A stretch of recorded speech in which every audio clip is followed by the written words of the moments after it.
So last class में हमने review करना शुरू किया था। कोशिश करते हैं कि कंप्लीट हो सके, क्योंकि ऑब्वियसली टाइम 1.5 घंटा है और उसमें हमने करना है। तो बेसिकली इसका मकसद है कि जो आखिर ठंड किस्म के स्टूडेंट हैं वो 1.5-2 घंटे लगा के कुछ ना कुछ तैयारी उनकी भी हो जाए। ठीक है। सो हमने इफ एल्स तक कवर कर लिया था कल। तो इफ एल्स के बाद हमने पढ़े थे लूप्स।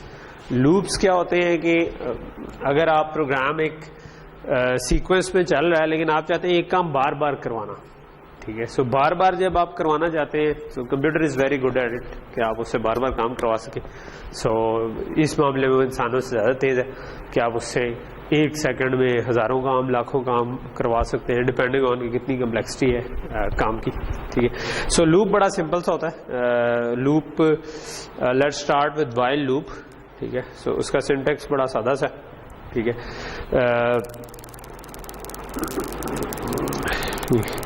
सो व्हाइल लूप का सिंटेक्स कुछ इस किस्म का है। जिस तरह हमने पढ़ा था कि सारे ब्लॉक्स जो है ना वो ऑलरेडी वो जनरली इस फॉर्म के होते हैं कि ब्रैकेट्स के अंदर आपका एक डब्बा है जिसके अंदर आप कोड लिखते हैं और एक गोल ब्रैकेट्स के अंदर है जो कि आप कुछ काम करते हैं। तो जस्ट लाइक जो हमने इफ का ब्लॉक रखा था उसके बजाय हम व्हाइल लिख देते।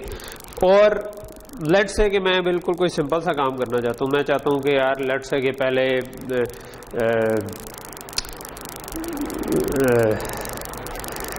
लेट्स से कि मैं किसी स्टार्टिंग ईयर से एंडिंग ईयर तक जितने भी लीप ईयर्स हैं वो प्रिंट करना चाहता हूँ। ठीक है। तो उसमें इफ एल्स भी यूज़ हो जाएंगे और ये भी यूज़ हो जाएगा, लूप भी यूज़ हो जाएगा।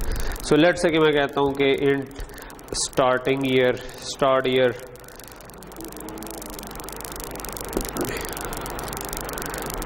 लेट्स से मैं अभी फिक्स वैल्यूज देता हूँ और int end year is equal to let's say 2017 और मैं इनके दरमियान जितने भी लीप ईयर्स हैं वो प्रिंट करें। तो लीप ईयर्स क्या होते हैं? ऐसे साल जो कि 4 से ऑब्वियसली इसमें थोड़ा सा कोई कॉर्नर केसेस भी आते हैं, but let's just take the simple case के बस जो भी 4 से पूरा तकसीम हो रहा है वो लीप ईयर है। ठीक है। तो अब हम क्या करना चाहेंगे? हम एक एक करके ईयर कोई रखेंगे जो कि स्टार्ट ईयर के इक्वल हो। जब तक एंड ईयर नहीं आता तब तक वो चलता जाए और मतलब एक एक करके हम उसको इंक्रीमेंट करते जाए।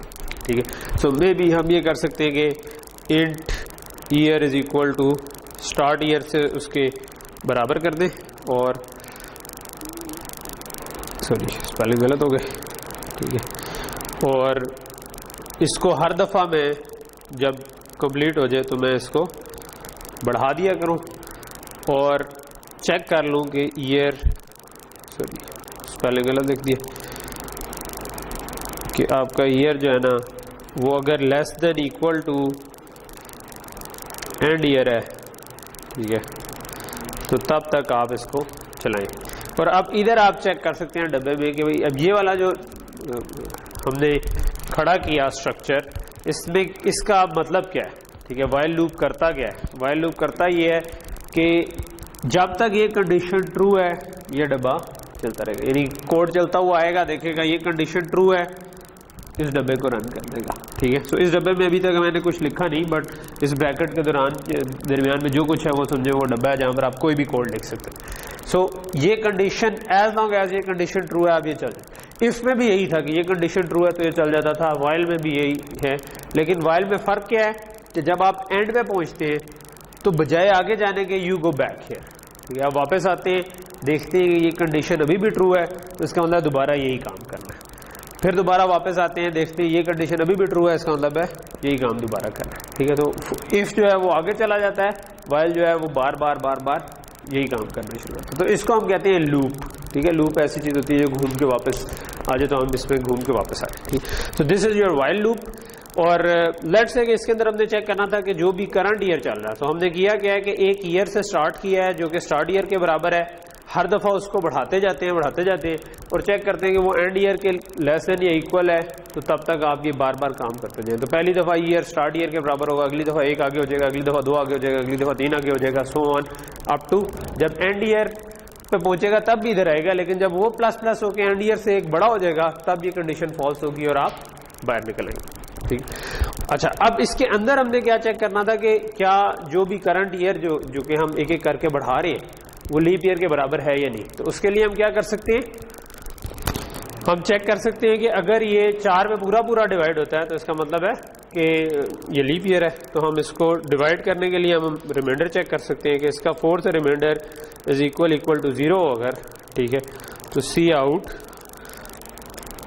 लेट्स से अभी सिंपल सा प्रोग्राम बनाना है तो मैं ईयर को प्रिंट करवाता हूँ, ठीक है। तो ये अब 92, 96, 2000, 2004 ये सारे प्रिंट हो गए, क्योंकि ये वो सारे ईयर्स से दरमियान में जो कि 4 से पूरे पूरे डिवाइड होते थे। अगर नहीं डिवाइड हुआ तो हमने कुछ नहीं किया, अगर डिवाइड हो रहा है तो हमने प्रिंट करवा दी, ठीक है। तो ये सिंपल सा एक लूप की एग्जांपल होगी। अच्छा, ये वाली जो चीज़ है ना, ये जो हमने कोड लिखा है वाइल का, ये काफ़ी फ्रीक्वेंट यूज़ होने वाला था कि कई दफ़ा हम ये करते हैं कि स्टार्ट एक चीज़ से करते हैं, उसके बाद कंडीशन चेक करते हैं और आखिर में आके चीज़ को इंक्रीमेंट करते हैं। तो इसी को सिंप्लीफाई करने के लिए, मतलब ऑब्वियसली ये और तरीके भी हो सकते हैं वाइल लूप लगाने के, ठीक है, लेकिन अगर हम कहते हैं ये वाला जो स्पेसिफिक केस है कि यहाँ किसी चीज़ से स्टार्ट हो, उसको इंक्रीमेंट या डिक्रीमेंट करते जाओ किसी नंबर से और उसी की बेस पे कंडीशन चेक करो, ये बहुत ज़्यादा फ्रीक्वेंट आने वाला था। तो इसके लिए एक नया लूप है जिसको हम कहते हैं फॉर लूप, और फॉर लूप में हम क्या करते हैं कि 3 हिस्सों में डिवाइड कर देते हैं। हम कहते हैं कि ये वाला पार्ट जो है स्टार्ट वाला, इसको उठा के इधर ले जाओ, कंडीशन जो है वो सेंटर में रहने दो, और जो आपका आखिर में आपने काम करना है हर दफ़ा वो इधर ले लो, ठीक है। तो इस तरीके भी लिख सकते हैं, ठीक है। तो let's convert this to a for loop, ठीक है। तो for is just a modified variant of while loop, जिसमें आपको चीज़ ज़्यादा कन्वीनियंटली पता चल जाती है कि लूप कहाँ से स्टार्ट हो रहा है, कहाँ पर एंड हो रहा है। मतलब इमेजिन कि ये लूप 5000 लाइंस ऑफ कोड है और उसके बाद आपको पता चलता है कि नीचे कुछ इंक्रीमेंट हो रहा था, उसके बजाय फॉर में आप टॉप पे देखेंगे तो आपको पता चल जाए। तो फॉर और वाइल में क्या फ़र्क है, आप इस जगह पर फॉर लगा दो, ठीक है, और यहाँ पर 3 हिस्सों में डिवाइड कर लो जो कि सेमी कॉलन से अलग हो रहे। ये वाला हिस्सा जो है इसको आप उठा के, जो ये एक ही दफ़ा चलने वाला हिस्सा जो लूप से पहले एक दफ़ा चलेगा, ठीक है, ये हिस्सा बार बार चलना है, ठीक है। सो ये आप इसके बाद लिखेंगे। तो यहाँ पर आपने 3 हिस्से बना दिए, एक ये जो लूप के एंड पे हर दफ़ा चलना है, एक कंडीशन जो कि लूप के स्टार्ट पे हर दफ़ा चेक होनी है, और एक जो कि एक ही दफ़ा शुरू में चलना है जिसको हम स्टार्टिंग। इधर आपने एक से ज़्यादा चीज़ें इनिशियलाइज करनी हो तो फिर आप उनको सेमी कॉलन से सेपरेट नहीं करते, क्योंकि सेमी कॉलन से तो पता चल रहा है कि कौन सा डिफरेंट सेक्शन है, तो उसमें फिर आप कॉमा लगाते हैं, ठीक है। कि अगर मैंने i इज इक्वल टू 10 और j इज इक्वल टू 20 करना हो तो मैं दरमियान में कॉमा लगा दूंगा, ठीक है। सो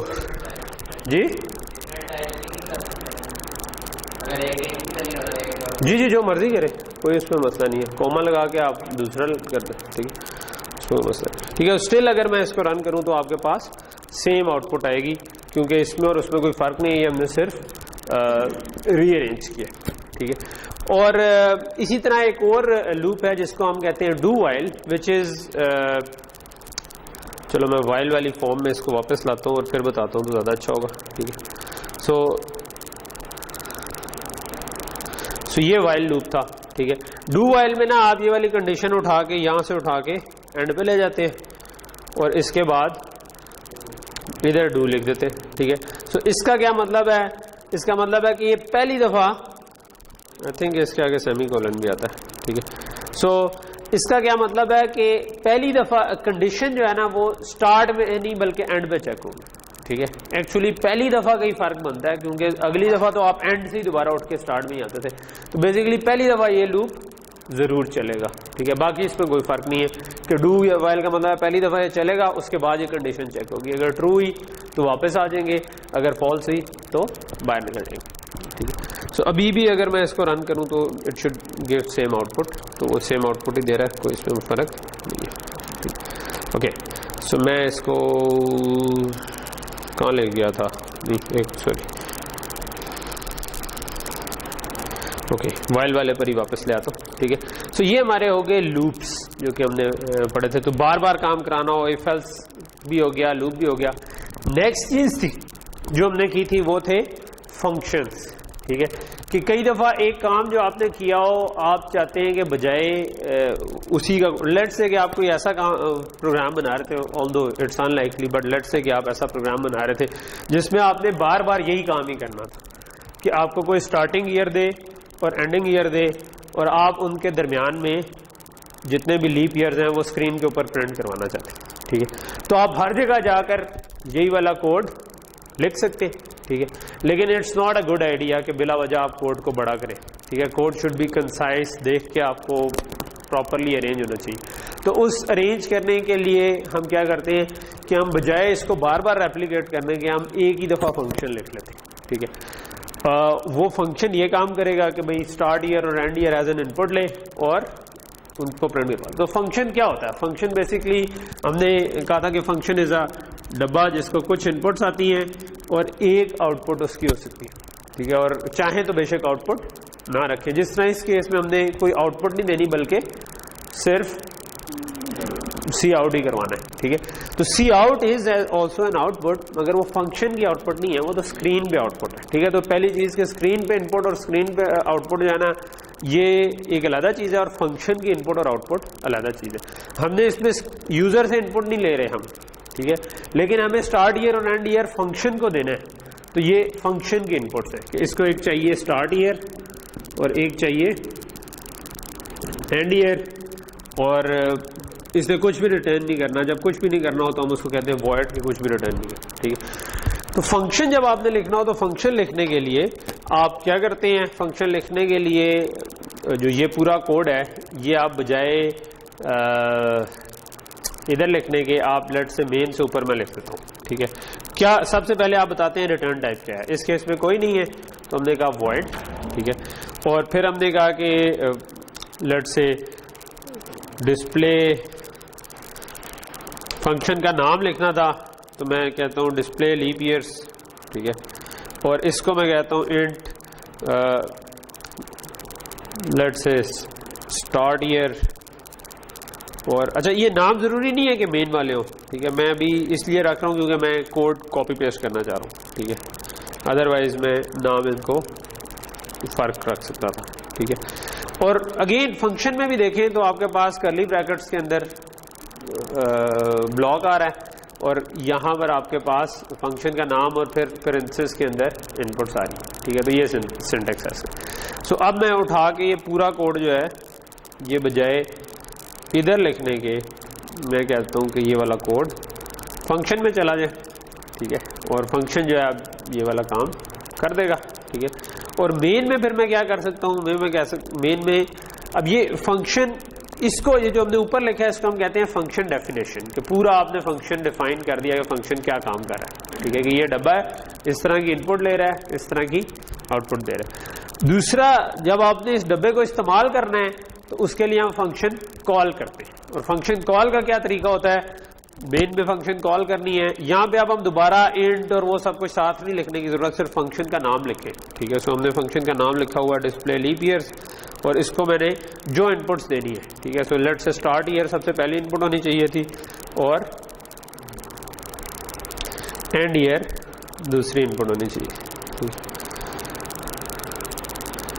ये हमने स्टार्ट ईयर और एंड ईयर रखा। सो अगेन अभी भी अगर मैं इसको रन करूं तो ये सेम आउटपुट दे रहा होगा। जो भी लीप ईयर दरमियान में 4 से डिवाइड होने वाले आ रहे थे वो सब के सब प्रिंट हो गए। तो हुआ क्या है, प्रोग्राम चलता चलता यहाँ पर आया, जब यहाँ पर पहुंचा तो वो जंप करके उस फंक्शन कॉल के ऊपर चला गया। इन दोनों इनपुट्स की एक एक कॉपी बनी। ठीक है, सो ये जो एक्चुअल वाले स्टार्ट ईयर और एंड ईयर थे ये फंक्शन को डायरेक्टली पास नहीं होते। जब आप फंक्शन कॉल करते हैं तो इसकी एक अदद कॉपी बनती है और वो कॉपी जो होती है उसकी बेस पर उसने आगे वहाँ से एक से स्टार्ट किया और दूसरे पे जाकर एंड किया और आपका काम हो गया। ठीक है, अगर कुछ रिटर्न करवाना होता, ठीक है, लेट्स से कि मैं कहता हूँ कि जो आपका आखिरी लास्ट जो लीप ईयर निकला था वो आप रिटर्न करवाना चाहते हैं।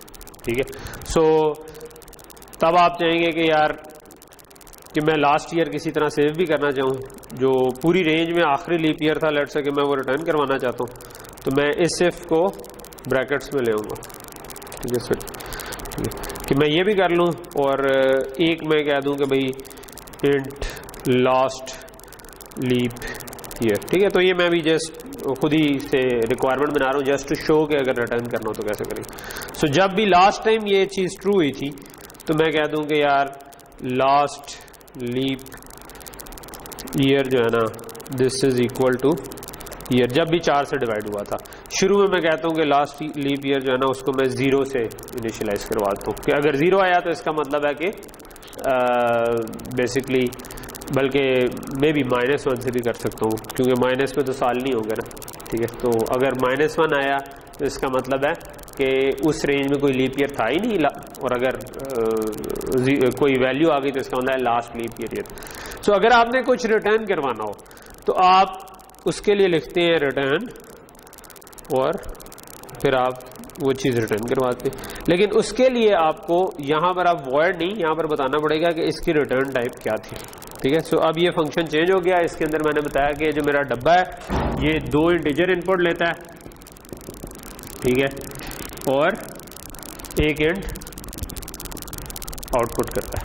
ठीक है, सो इसलिए मैंने ये जो रिटर्न टाइप थी ये यहाँ पर स्टार्ट में इंट लिखी। यहाँ पर आपको कोई नाम लिखने की ज़रूरत नहीं है कि क्या वापस करना है, वो आपने जो भी इधर वेरिएबल रिटर्न करना होगा वो रिटर्न कर देंगे। ठीक है, सो अब अगर मैं इसको रन करूँ और मैं कहूँ कि यार इंट लास्ट लीप ईयर, ठीक है, आउटपुट लेने का तरीका क्या है कि फिर मैं लिखूंगा int last leap year is equal to this. इसका मतलब है कि ये फंक्शन जो रिटर्न कर रहा है वो वैल्यू इसके अंदर कॉपी कर दो। ठीक है, और उसके बाद मैं कह सकता हूँ कि last leap year is equal to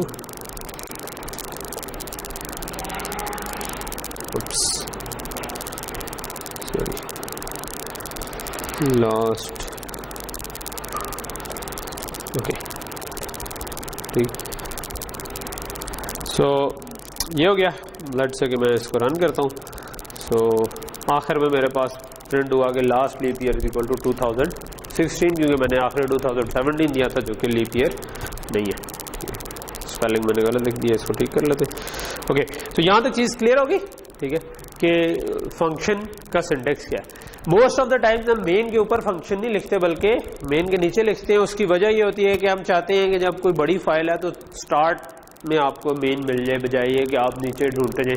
ठीक है, अच्छा, लेकिन C++ का या C का ये असूल है कि जो भी चीज़ यूज़ करनी है वो उससे पहले डिक्लेयर हुई, जिस तरह हम इंट या डबल या फ्लोट डिक्लेयर कर रहे होते हैं। तो अगर आपने फंक्शन मेन के नीचे लिखना है तो उसका फिर क्या तरीका होगा, उसके लिए आपको फंक्शन को डिक्लेयर करना पड़ेगा। तो इसको मैं उठा के अगर मेन से नीचे ले जाऊं, ठीक है, यहां पर लिख देता हूं। ठीक है, तो कहीं पे भी लिख सकते हैं आप फंक्शन, उससे कोई फर्क नहीं पड़ता। लेकिन अब आप इधर देखेंगे कि अभी मैं अगर इसको रन करूं तो इसको ये वाला फंक्शन नहीं मिलेगा क्योंकि ये मेन से नीचे है। अगर मैं इसको रन करने की कोशिश करूं तो ये मुझे एरर देगा कि भाई मुझे तो ये वाला फंक्शन नहीं मिला। ठीक है, तो उसका तरीका फिर क्या है कि आप फंक्शन को डिक्लेयर कर देते हैं। सो डिक्लेरेशन क्या चीज़ है, आप यही पूरा जो फंक्शन जो डिफाइन किया है इसके ऊपर लिखा हुआ ना, इसको आप कॉपी पेस्ट इधर कर दें और इसके आगे सेमीकोलन डाल दें। सेमीकोलन का मतलब है कि ये फंक्शन अभी मैंने डिफाइन करा, ये सिर्फ डिक्लेरेशन है और डिक्लेरेशन ये आपका काम अब हो जाएगा। ठीक है, कि ये अगर इसको मैं चला दूं तो ये ठीक चलना चाहिए। नहीं कि उसको सिर्फ चाहिए था कि जब डिस्प्ले लीप ईयर्स आगे आए तो उसको ऊपर किसी ने बताया हो कि यार ये मैं बाद में डिफाइन कर दूंगा, don't worry about it.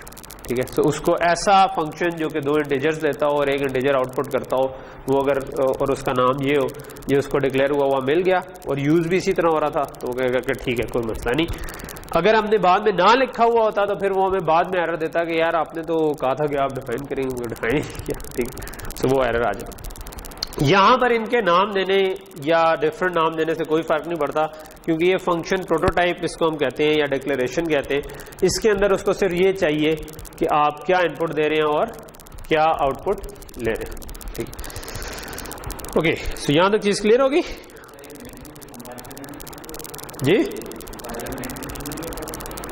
Compiler नहीं, स्टार्ट से शुरू होता है, स्टार्ट से, मेन से नहीं होता, स्टार्ट से शुरू होता है। ठीक है, यानी कि ये डिक्लेरेशन पहले देखेगा। ठीक है, तो फाइल के टॉप से शुरू होता है मेन, वो प्रोग्राम रन होना यहाँ से शुरू होता है। ठीक है, यानी कि आप बहुत सारे फंक्शन ऊपर लिख देंगे, कंपाइल होते हुए वो प्रोग्राम उसका बना देगा, लेकिन अगर आप रन करेंगे तो प्रोग्राम यहाँ से चलना शुरू होगा। ठीक है, ओके। सो यहाँ तक चीज़ क्लियर हो गई। एक छोटी सी चीज़ फंक्शन में फर्दर क्या थी कि हमने भी ये बताया था मैंने आपको कि जो इसको ईयर्स पास किए वो उनकी एक कॉपी बनी है।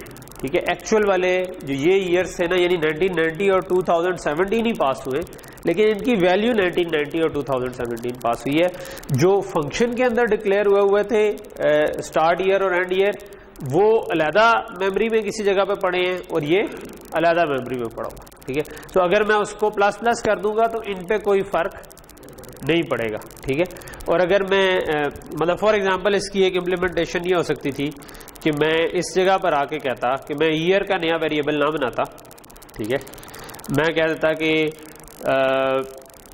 स्टार्ट ईयर को इंक्रीमेंट करना शुरू कर देता। ठीक है, मैं कहता कि स्टार्ट ईयर जो है ना, if it's less than and year. ठीक है, और हर जगह पे मैं कहता स्टार्ट ईयर %4। ठीक है, although it's not a very good idea, but let's say कि मैं, ठीक है, और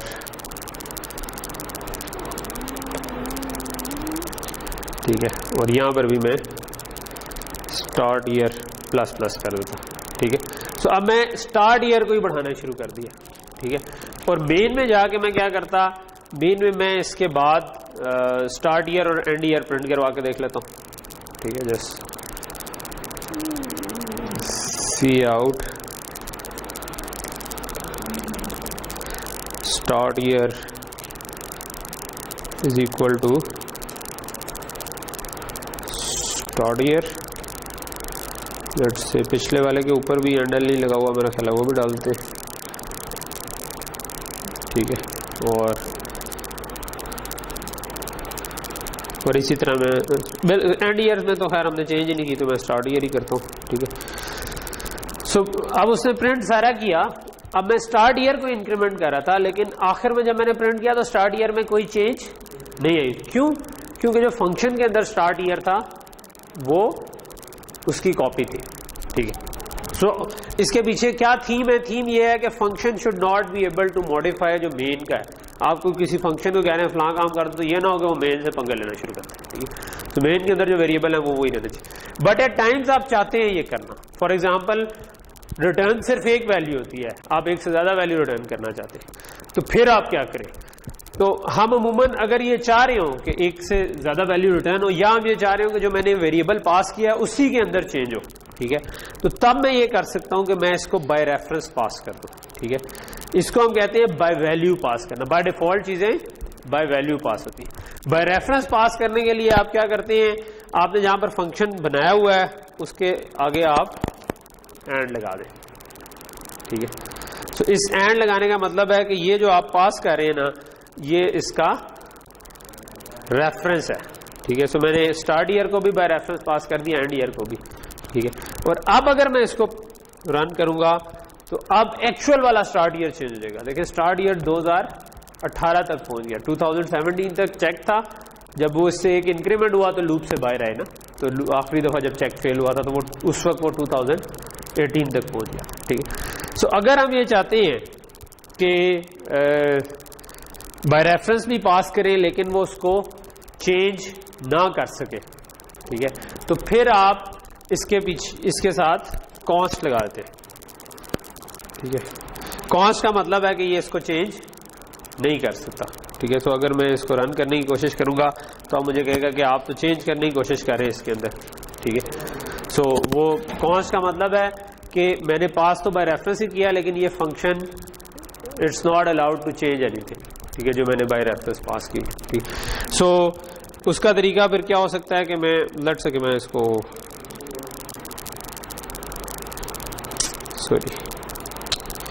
मैं इसको वापस ईयर वाली चेंजेस करता हूं ना, जो मैंने ईयर को चेंज किया था। ठीक है, ओके,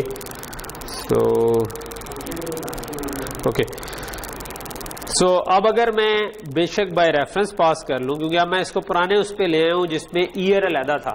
ठीक है, जो कि इंक्रीमेंट, अब मैं इसको बेशक बाय रेफरेंस पास कर दूं, और इसके साथ कॉन्स्ट लगा दूं, इट शुड स्टिल वर्क, क्योंकि अब मैं स्टार्ट ईयर और एंड ईयर को चेंज नहीं कर रहा, ठीक है। तो मैं लेट से इधर भी कॉन्स्ट लगाता हूँ, मैं पहले इधर लगाना भूल गया था, इसके साथ भी लगाता हूँ, ठीक है। तो अब ये स्टिल चल रहा है, बिकॉज अब क्या किया मैंने, मैं पुराने कोड पे आ गया हूँ जिसमें मैं अब स्टार्ट ईयर को नहीं बढ़ा रहा, बल्कि एक ईयर अलहदा वेरिएबल बनाया। तो एक्चुअल जो मैंने पास किए हैं वो एक्चुअली इसको पास हुए हैं, लेकिन उनमें मैंने चेंज की नहीं, तो इसका मतलब है कि ये चीज़ ठीक चल रही। और अगर आप इसी का एक तरीका ये भी हो सकता है कि आप इधर कॉन्स्ट लगाने के बजाय इसके बाद कॉन्स्ट लिख दें, ठीक है। सो इसका मतलब है कि ये फंक्शन कांस्टेंट फंक्शन है, ये किसी चीज़ को चेंज नहीं कर रहा, ठीक है। ठीक है, ये आपके सॉरी नहीं, वो मेरा ख्याल है क्लासेस में था ना, वो क्लासेस में था, इसमें नहीं था कि क्लास के वेरिएबल को नहीं जैसे, ठीक है। ये ओके, सो मैं इस कॉन्स्ट को डाल देता हूँ, मैंने कॉन्स्ट लगाया क्योंकि ये क्लासेस में सेंस बनाता है, ओके। अच्छा, एक छोटी सी चीज़ ये है कि बाज़ का आप चाहते हैं कि फंक्शन के अंदर अगर एक वेरिएबल है और बाद में आप दोबारा फंक्शन में आए तो वही वेरिएबल उसी जगह पर मौजूद हो और उसकी वही वैल्यू जो लास्ट टाइम थी, तो तब हम क्या करते हैं, उसको स्टैटिक डिक्लेयर करते हैं, ठीक है। सो यानी कि आप अगर मैं इसको कह दूं कि static int leap year is equal to -1 से मैंने स्टार्ट किया, ठीक है, और मैंने पहले एक दफ़ा इसको एक रेंज से कॉल किया और ठीक है, सो एक मिनट यूँ इसको कर दें, अभी इसी तरह रहने देता हूँ। और ये मैंने लास्ट लीप ईयर प्रिंट करवाया हुआ है, ठीक है। मैं क्या करता हूँ, इसको 2 रेंजेस दे देता हूँ, ठीक है। लेट से कि मैं यही काम जो है ना ये 2 दफ़ा कर लेता हूँ, ठीक है, कि मैं एक दफ़ा कॉल करूँगा और फिर मैं दूसरी दफ़ा कॉल करूँगा, मगर लेकिन दूसरी दफ़ा मैं इसको ऐसी रेंज देता हूँ जिसके अंदर कोई लीप ईयर बनता ही नहीं है। लेट से मैं कहता हूँ कि 1991 से लेकर 1992 तक, ठीक है। 92 लीप ईयर नहीं है मेरा ख्याल है, क्या है, हाँ ठीक है, चलो 93 से लेकर 95 तक कर लेते हैं, ठीक है। अच्छा, एक मैंने काम ये किया हुआ कि मैंने बाय रेफरेंस पास किया हुआ, तो मैं कांस्टेंट को बाय रेफरेंस पास नहीं कर सकता मुझे इसलिए बाय रेफरेंस ख़त्म करना पड़ेगा, ठीक है। सो ये मैंने बाय रेफरेंस ख़त्म किया, क्योंकि बाय रेफरेंस का मतलब है कि ऑलरेडी एक वेरिएबल एग्जिस्ट कर रहा था और आपने उसका एक नया नाम दे दिया, रेफरेंस हम कहते हैं इसको, ठीक है। सो अब क्या होगा कि अब मैंने लास्ट लीप ईयर जो था ना वो मेरे पास इस केस में, पहले केस में तो था जो भी 2016 आया था, लेकिन दूसरे केस में कोई लीप ईयर था ही नहीं, तो लास्ट लीप ईयर की वैल्यू -1 होनी चाहिए, ठीक है। सो कोई एरर आ गया, क्या कहता है,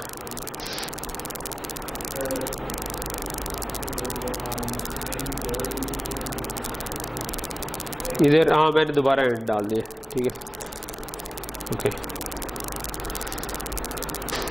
सो पहली दफ़ा क्या आया 2016, दूसरी दफ़ा जो रेंज दी थी उस पर लीप ईयर था ही नहीं, तो -1 आ गया, ठीक है। अच्छा, लेकिन मैं क्या करना चाह रहा हूँ, मैं चाह रहा हूँ कि यार जो लास्ट वैल्यू थी ना लीप ईयर की, हर दफ़ा ये -1 वैल्यू ना लिया करे, बल्कि पहली दफ़ा -1 ले, उसके बाद जो भी लास्ट वैल्यू सेव थी वही सेव रहे। तो उसको सेव करने के लिए हम इसके पीछे स्टैटिक लिख देते हैं। स्टैटिक का मतलब है कि ये फंक्शन ख़त्म भी हो जाएगा तो ये वाली वैल्यू जो जे वैल्यू मेमोरी में रहेगी। इसका ये मतलब स्टैटिक का मतलब कांस्टेंट नहीं है, ठीक है, जो अक्सर लोग कंफ्यूज कर देते हैं कि स्टैटिक का मतलब है कि कांस्टेंट, कांस्टेंट का मतलब है कि वो वैल्यू चेंज नहीं हो सकती। स्टैटिक का मतलब है कि वैल्यू चेंज जरूर होती रहेगी, लेकिन जब फंक्शन खत्म होता है तो उसके वेरिएबल भी खत्म हो जाते हैं, लेकिन ये वाला वेरिएबल खत्म नहीं होगा, ये वाला वेरिएबल की जो भी लास्ट वैल्यू थी वो रहेगी। सो पहली दफा मैंने चलाया तो इसकी वैल्यू 2016 हुई थी, अगली दफा चलाऊंगा तो -1 नहीं होगी, बल्कि जो लास्ट वैल्यू थी वही रहेगी जो कि 2016 थी। अब अगर मैं इसको रन करूं तो दूसरी रेंज के ऊपर भी 2016 प्रिंट होगा, ठीक है। ये बड़ा यूजफुल सी चीज़ है। कई दफ़ा आप इससे मतलब लेट से कि आप कोई गेम बना रहे हैं, बॉल की पोजीशन है तो आप हर पोजीशन को एक्स वाई को स्टैटिक रख सकते हैं और बार बार फंक्शन कॉल हो तो वो इसी में अपडेट करते जाए, ये आप उसको स्टैटिक बना सकते हैं और कई इसके यूज केसेस बन सकते हैं। ओके, तो ये तो थे हमारे फंक्शंस, ठीक है। सो आई थिंक मोर और लेस फंक्शंस में जो हमने कवर किया था वो हमारा कवर हो गया। ठीक है, कि हमने बाय रेफरेंस भी पास कर लिया, बाय वैल्यू भी पास कर लिया, ठीक है, बाय पॉइंटर अभी पास नहीं किया क्योंकि हम पॉइंटर को भी रिवाइज नहीं किया, ठीक है। सो इसके बाद हमने शुरू कर दी थी क्लासेस, ठीक है, कि हमने फंक्शंस समझ लिए, तो अगला काम था क्लासेस का, ठीक है। क्लासेस और स्ट्रक्चर और क्लास में कोई खास फर्क नहीं है, लेकिन उस पर हम अभी आते हैं। सो क्लास क्या चीज़ थी? कई दफ़ा ये होता है कि आप एक कलेक्शन ऑफ डाटा के ऊपर काम करना चाहते हैं। फॉर एग्जांपल मैं एग्जांपल वही करूंगा जो कि हमने क्लास में पहले भी की हुई थी, यानी कि फीट और इंचेस अगर हम सेव करना चाह रहे हैं, इसमें डिस्टेंस सेव करना चाह रहे हैं, तो अक्सर हमारे यहाँ भी आप कारपेट लेने जाएँ, आप कोई टाइलें लेने जाएँ, वो आपको इतने फुट इतने इंच में बात कर रहे हैं, ठीक है, वो मीटर्स में बात नहीं कर रहे होते, ठीक है। तो फीट और इंचेस जो है वो मीटर्स में बात कर रहे हैं तो फिर तो सिंपल नंबर ऐड अप हो जाते हैं, लेकिन फीट और इंचेस में 1 फुट में 11 इंच होते हैं, तो आपको फीट अलग स्टोर करने पड़ते हैं, इंचेस अलग स्टोर करने पड़ते हैं। अब अगर आप एक प्रोग्राम बनाएं जिसमें आपने इंट फीट और फ्लोट इंचेस अलग अलग स्टोर किए हों और आपको हर जगह पे इन दोनों का ट्रैक रखना पड़ा हो, तो ये इतना कन्वीनियंट नहीं है। उसके बजाय अगर किसी तरह ये एक ही चीज़ बन जाए कि मैं कहूँ कि यार मैं इसको डिस्टेंस कह दूँ और उसको उसके अंदर फीट भी स्टोर्ड हो और इंचेस भी स्टोर्ड हो, तो हमारे लिए ज़्यादा कन्वीनियंट हो जाएगा, ठीक है। तो उसके लिए फिर हम क्या करते हैं कि हम इसको एक क्लास बना देते हैं, ठीक है, कि एक क्लास है जिसके अंदर ये दोनों चीज़ें एग्जिस्ट करती हैं, ठीक है। और फिर जब हमने यूज करना होगा, सो क्लास का मतलब क्या है? ये यूजर डिफाइंड डाटा टाइप, जिस तरह इंटीजर है, जिस तरह फ्लोट है, जिस तरह डबल्स हैं, उसी तरह अब अगर मैं इसको डिस्टेंस क्लास कह दूंगा तो ये अब डिस्टेंस की भी मैं ऑब्जेक्ट्स बना सकता हूं कि मैं जिस तरह इंट ए लिख सकता था उसी तरह मैं डिस्टेंस ए भी लिख सकता हूं, ठीक है। जिस तरह मैं int a is equal to 10 लिख सकता था, उस तरह मैं चाहूंगा कि मैं डिस्टेंस ए और इसको मैं कोई फीट और इंचेस दे दूं, 6 फुट 1 इंच लेट से मैं कह दूं, ठीक है। तो मैं इस तरह भी करना चाहूंगा। और फिर मैं जिस तरह इवेंचुअली मैं चाहूंगा कि जिस तरह मैं डिस्टेंसेस को ऐड कर सकता हूँ, सब्ट्रैक्ट कर सकता हूँ, उस तरह इसमें भी कर सकूँ। लेकिन अगर मैं खुद डाटा टाइप बना रहा हूँ तो मुझे बताना पड़ेगा कि ऐड का क्या मतलब है, सब्ट्रैक्ट का क्या मतलब है, ठीक है। तो ये काम करती हैं हमारी क्लासेस। तो ये वाली एग्जांपल जो है ये हमारी क्लास की पहली एग्जांपल है, फीट और इंचेस वाली। तो क्लास का सिंटेक्स क्या है? आप लिखते हैं क्लास, ठीक है, अगेन ब्लॉक, जिस तरह हमने पढ़ा था कि आपका एक ब्रैकेट शुरू और एंड होगी, तो इससे ऊपर आपने अब वाइल या फॉर के बजाय लिख दिया क्लास और उसके बाद आपने उसका नाम लिख दिया, ठीक है। तो जिस तरह हमने क्लास डिस्टेंस इस जगह पर लिख दिया, ओके। और उसके बाद यहां से ब्रैकेट शुरू हो रही है और यहां तक जहां तक ब्रैकेट एंड हो रही है, ये हमारी क्लास है। इसमें ब्रैकेट के एंड, आखिरी ब्रैकेट के एंड पे आपको सेमी कॉलन लगाना पड़ता है, ठीक है। तो ये डिफरेंट है पिछले वाले जितने भी हमने ब्लॉक्स पढ़े थे उनके निस्बत, ठीक है, ओके। और फिर आप क्या करते हैं, ठीक है, इस वक्त फीट और इंचेस इसका पार्ट हमने बनाना था, तो हमने लिख दिया एंड फीट फ्लोट इंचेस, ठीक है। पब्लिक प्राइवेट क्या चीज है? प्राइवेट का मतलब है कि जब मैं इसकी अगर मैंने लेट से डिस्टेंस ए 6 फीट 10 इंचेस मैंने लेट से बना दिया, ठीक है। सो अब मैं ए के जरिए किसी तरह भी इनको अलग अलग एक्सेस नहीं कर सकता, यानी कि मैं ये नहीं कर सकता कि मैं ए डॉट फीट लिखूं तो मुझे 6 आ जाए, ए डॉट इंचेस लिखूं तो मेरे पास इंचेस आ जाए। इसका मतलब है कि आप डायरेक्टली बाहर से एक्सेस नहीं कर सकते। ये क्लास है, क्लास इज अ डिजाइन, ठीक है। जब क्लास का मतलब नहीं है कि कुछ बने मेमोरी में, मेमोरी में तब बनेगा जिस वक्त आप उसकी जिस तरह इंट का मतलब इंट लाइब्रेरी में इंट डिफाइन हुआ है, फ्लोट डिफाइन हुए हैं, लेकिन वो उस वक्त तक नहीं बनते जब तक मैं इंट ए ना लिख दूं या इंट बी ना लिख दूं या int a is equal to 10 लिखूंगा तो अब मेमोरी में वो क्रिएट हुए। इसी तरह क्लास की भी जब मैं इसको हम कहते हैं ऑब्जेक्ट बनाना, तो ये भी हम एक ऑब्जेक्ट बना रहे होते हैं इंट टाइप की, ये मैं क्लास टाइप की ऑब्जेक्ट बना रहा हूं, जो भी मैंने क्लास में, ये डिस्टेंस टाइप की ऑब्जेक्ट बना रहा हूं, ठीक है। तो जब तक मैं ये नहीं बनाऊंगा तब तक मेमोरी इसको एलोकेट नहीं होगी। जब एक दफा मेमोरी एलोकेट होगी तो आप उसके फीट में पड़ा हुआ है 6, इंचेस में पड़ा हुआ है 10, लेकिन मैं मेन में या जिस फंक्शन में मैंने ये ऑब्जेक्ट बनाई है वहां से मैं फीट और इंचेस को एक्सेस डायरेक्टली नहीं कर सकता। इसको हम कहते हैं इनकैप्सुलेशन, कि आप क्लास में ना आप अननेसेसरी एक्सेस बाहर से नहीं देना चाह रहे होते। आप चाह रहे होते हैं कि ज्यादातर चीजें प्राइवेट रहें, बाहर से जिसने एक्सेस करना है तो हम उसके फंक्शन डिफाइन कर दें कि भाई इस तरह आपने एक्सेस करना है, इसके अलावा आप एक्सेस उसको नहीं कर सकते। तो बड़े प्रोग्राम्स में ये बड़ा इंपॉर्टेंट होता है जब आप ग्रुप्स में कर रहे होते हैं ना कि एक बंदा अगर एक पीस ऑफ कोड लिख रहा है, दूसरा बंदा दूसरा पीस ऑफ कोड लिख रहा है, तो आपने अपना डिफाइन किया हो कि आप दूसरा बंदा इसको किस तरह एक्सेस कर सकता है। अदरवाइज अगर सब कुछ ग्लोबल हो और हर कोई एक्सेस कर सकता हो तो वो एक स्पैगेटी कोड बन जाता है कि वो स्पैगेटीज में जिस तरह गुंजल पड़े जाते हैं ना, कोड में भी पड़े जाते हैं, ठीक है, and you are unable to figure it out. जी नहीं, प्राइवेट को नहीं कर सकते। प्रोटेक्टेड को इनहेरिटेड क्लास तो एक्सेस कर सकती है लेकिन उसकी ऑब्जेक्ट नहीं एक्सेस कर सकती, ठीक है। सो ओके, सो ये हमारी क्लास डिक्लेयर करना था, ठीक है। इन दो फंक्शंस को फिलहाल हम भूल जाते हैं, तो ये हमने एक दो फंक्शन इसके अंदर रख दिए, गेट डिस्टेंस और शो डिस्टेंस। और गेट डिस्टेंस में हमने क्या किया, सी इन करवा लिया, यूजर होगा कि फीट एंटर करो, फिर हमने कहा इंचेस एंटर करो, ठीक है। और शो डिस्टेंस में हमने क्या किया, हमने कहा कि भाई फीट और इंचेस को स्क्रीन के ऊपर प्रिंट करवा दो, ठीक है। सो हमने फीट प्रिंट करवाए, उसके बाद हमने टिक प्रिंट करवाना था, लेकिन टिक से पहले आपको स्लैश डालना पड़ता है, इसी तरह डबल इन्वर्टेड कोमास से पहले भी, क्योंकि इन्वर्टेड कोमास का मतलब है कि आप स्टार्ट ऑफ कहते हैं, आप टेक्स्ट का स्टार्ट और एंड भी उससे बता रहे होते हैं ना, तो आपने अगर इन्वर्टेड कॉमास डाल दिए तो वो तो समझेगा कि यहाँ पर स्टार्ट हो गया टेक्स्ट या एंड हो गया, लेकिन आपने एक्चुअल में इन्वर्टेड कॉमास प्रिंट करना है तो उससे पहले आप स्लैश डाल देते हैं। स्लैश को हम कहते हैं एस्केप करैक्टर, जिसका मतलब है कि यार इसके बाद जो हो रहा है ना उसको जरा डिफरेंटली ट्रीट करो, ठीक है। और वो डिफरेंटली ट्रीट क्या करो कि अगर इसके बाद इन्वर्टेड कॉमा लिखा हुआ है तो इसका मतलब है कि ये असल में हम इन्वर्टेड कॉमा ही प्रिंट करना चाहते हैं, ठीक। सो ये हमारी एक छोटी सी क्लास बन गई। अच्छा, ये हमने इसके ऊपर क्या किया हुआ है, ठीक है, इस पे हम बाद में आते हैं, ठीक है। और हमने एक ऐड डिस्टेंस भी लिखा है, इस पे भी हम बाद में आते हैं, ठीक है। सो मेन चीज क्या है कि लेट से कि मैं कहता हूं कि मैंने डिस्टेंस 2 डिक्लेयर किए, ठीक है। ये वो चीज कह रहा हूं कि मैं 11 फुट, ये कैसे होगा ये मैं बाद में आता हूं, ठीक है, कि इसका मतलब 11 फुट 6.25 इंचेस में ये मैंने गेट डिस्टेंस कॉल किया हुआ डिस्टेंस 1 का। तो इसका मतलब है कि यूजर से हम पूछेंगे क्या फीट और इंचेस बताओ, जो कि डिस्टेंस 1 में लिखे जाएंगे। तो हमने इधर 3 डिस्टेंसेस डिफाइन कर लिए, 1, 2 एंड 3। 2 को हमने वैसे इनिशियलाइज कर लिया, 1 को हमने यूजर से लेकर इनिशियलाइज कर लिया, और तीसरे में हमने ऐड करके कर लिया। ऐड पे भी मैं अभी बाद में आऊंगा।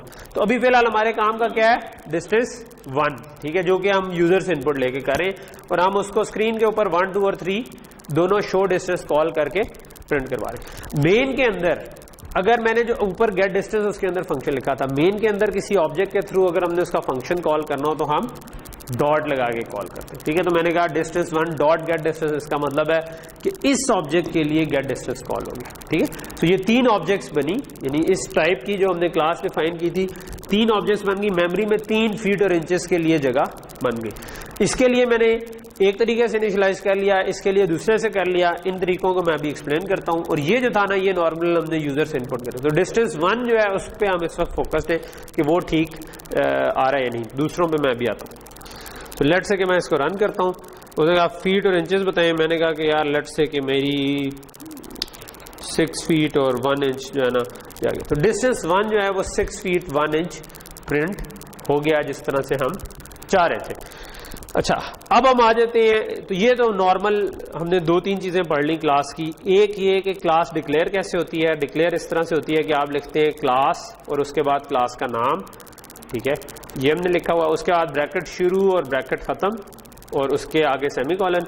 फिर क्लास के अंदर जो हमने मेंबर्स बनाने हैं उसके जो डाटा हमारे काम का है उस क्लास से रिलेटेड, उनको हम डिक्लेयर करते हैं। जनरली हम उसको प्राइवेट करते हैं। प्राइवेट का मतलब है कि ये बाहर से एक्सेस डायरेक्टली नहीं हो सकता, अलबत्ता इसके अपने फंक्शन उनको एक्सेस कर सकते हैं। और फिर हमने कहा कि अगर कोई फंक्शन लिखना है तो वो भी हम क्लास के अंदर लिख सकते हैं, जिस तरह हमने ये गेट डिस्टेंस और शो डिस्टेंस का फंक्शन लिखा। ये फंक्शन जो है ये हमने पब्लिक बनाए ताकि ये बाहर से एक्सेस हो सके, इसीलिए मेन से हम डॉट लगाकर इनको एक्सेस कर सकते थे, ठीक है। मेन के अंदर हमने क्या किया, मेन के अंदर ऑब्जेक्ट्स इनकी बनाई और उसके लिए सॉरी ये मेन आ गया। और ये जिस तरह dist1 की ऑब्जेक्ट थी, हम इस वक्त सिर्फ इस पार्ट में इंटरेस्टेड है, 2 और 3 में नहीं इंटरेस्टेड। हमने इधर आकर dist1 डॉट गेट डिस्टेंस किया तो ऊपर वाला गेट डिस्टेंस कॉल हो गया, यूजर से इनपुट ली, और उसके बाद हमने शो डिस्टेंस जब किया तो ये स्क्रीन के ऊपर प्रिंट हो गया। तो जब आप क्लासेस बनाते हैं ना, आपका कोड काफी नीट हो जाता है, आपको वो कॉम्प्लेक्सिटियां अननेसेसरी और वो स्पैगेटी कोड नहीं बनता, बल्कि ज्यादा अगर सही तरीके से आपने क्लासेस बनाई हुई है। ठीक है, अब दूसरा ये है कि अच्छा अगर मैं ये चाहता हूं कि मैं इस तरीके से इनिशियलाइज चीज को कर सकूं जिस तरह मैंने डिस्टेंस 2 को किया हुआ है, तो इस केस में मैं क्या चाहूंगा कि मैं फीट और इंचेस खुद पास करूं और वो फीट और इंचेस इसके अंदर लिखे जाए। तो इस तरीके से जो हम ऑब्जेक्ट को क्रिएट करते वक्त इनिशियलाइज करना चाह रहे होते हैं, जिस तरह हमने डिस्टेंस की ऑब्जेक्ट बनाई और साथ ही इनिशियलाइज करना चाह रहे हैं, इसके लिए हम लिखते हैं कंस्ट्रक्टर। ठीक है, सो कंस्ट्रक्टर क्या होता है, वो एक फंक्शन ही है जो कि इसी नाम का होगा, डिस्टेंस नाम का। ठीक है, क्योंकि इधर हमने कोई एक्सप्लिसिटली फंक्शन कॉल नहीं की। ठीक है, तो फिर आप क्या करते हो, क्लास के नाम का ही फंक्शन बना लेते हो। ठीक है, और उस फंक्शन में जाके आप इनको इनिशियलाइज करवाते हो, तो ये हमने कंस्ट्रक्टर लिखे हुए हैं। ठीक है, सो ये जो भी हमने कॉल किया ना, हमने इस एक ऐसा फंक्शन चाहिए था जिसको मैं फीट और इंचेस पास कर दूं। ठीक है, और उसका नाम मैंने क्लास का नाम भी रख लिया। तो अब जब भी मैं डिस्टेंस के आगे 2 इनपुट दे रहा हूं और एक फ्लोट और एक इंट हो, तो ये वाला फंक्शन कॉल हो जाएगा। अच्छा, ये जो आगे मैंने कॉलन के आगे लिखा हुआ है, ठीक है, ये कहलाती है इनिशियलाइजर लिस्ट। ठीक है, मैं चाहता तो ये ना लिखता और मैं इस तरीके से लिख लेता कि यार जो क्लास के अंदर फीट हैं वो फीट से इनिशियलाइज हो जाए और जो क्लास के अंदर इंचेस हैं वो इंचेस से इनिशियलाइज हो जाए। ठीक है, तो ये स्टिल आपका काम ठीक करना था इसमें। ठीक है, इसका मतलब अच्छा, जब आप डायरेक्टली फीट और इंचेस लिख रहे हैं ना, तो क्लास के मेंबर फंक्शन जो आपके प्राइवेट हो या पब्लिक हो, दोनों को एक्सेस कर सकते हैं, कोई उसमें मसला नहीं है। तो आपने फीट और इंचेस दोनों को एक्सेस किया और उसके अंदर वैल्यू लिखवा दी। तो मैं अगर इस तरह से करूंगा तो क्या होगा कि जब भी ये फंक्शन आएगा, यानी कि जब भी मैं इस तरीके से इनिशियलाइज करूंगा, तो ऑटोमेटिकली ये वाला फंक्शन कॉल हो जाएगा। ठीक है, तो मैं भी इधर मैं ब्रेक पॉइंट लगाता हूँ और मैं प्रोग्राम को F5 करके चलाता हूँ, तो आप ताकि आपको डेमोन्स्ट्रेट भी ये चीज़ हो जाए कि जब मैंने इसको 11 और 6.25 पास किया, ठीक है, सो अब अगर F11 करके मैं जाऊँ तो ये देखें आप उस फंक्शन के अंदर ही गया जो हम ऊपर लिख रहे थे। और इसको क्या है, इसमें अगर मैं वॉच में फीट लिखूं तो आपको फीट में 11 आ रहा है और इंचेस में 6.25 जो हमने पास किया था, और जो क्लास के फीट थे वो अभी गार्बेज वैल्यूज है।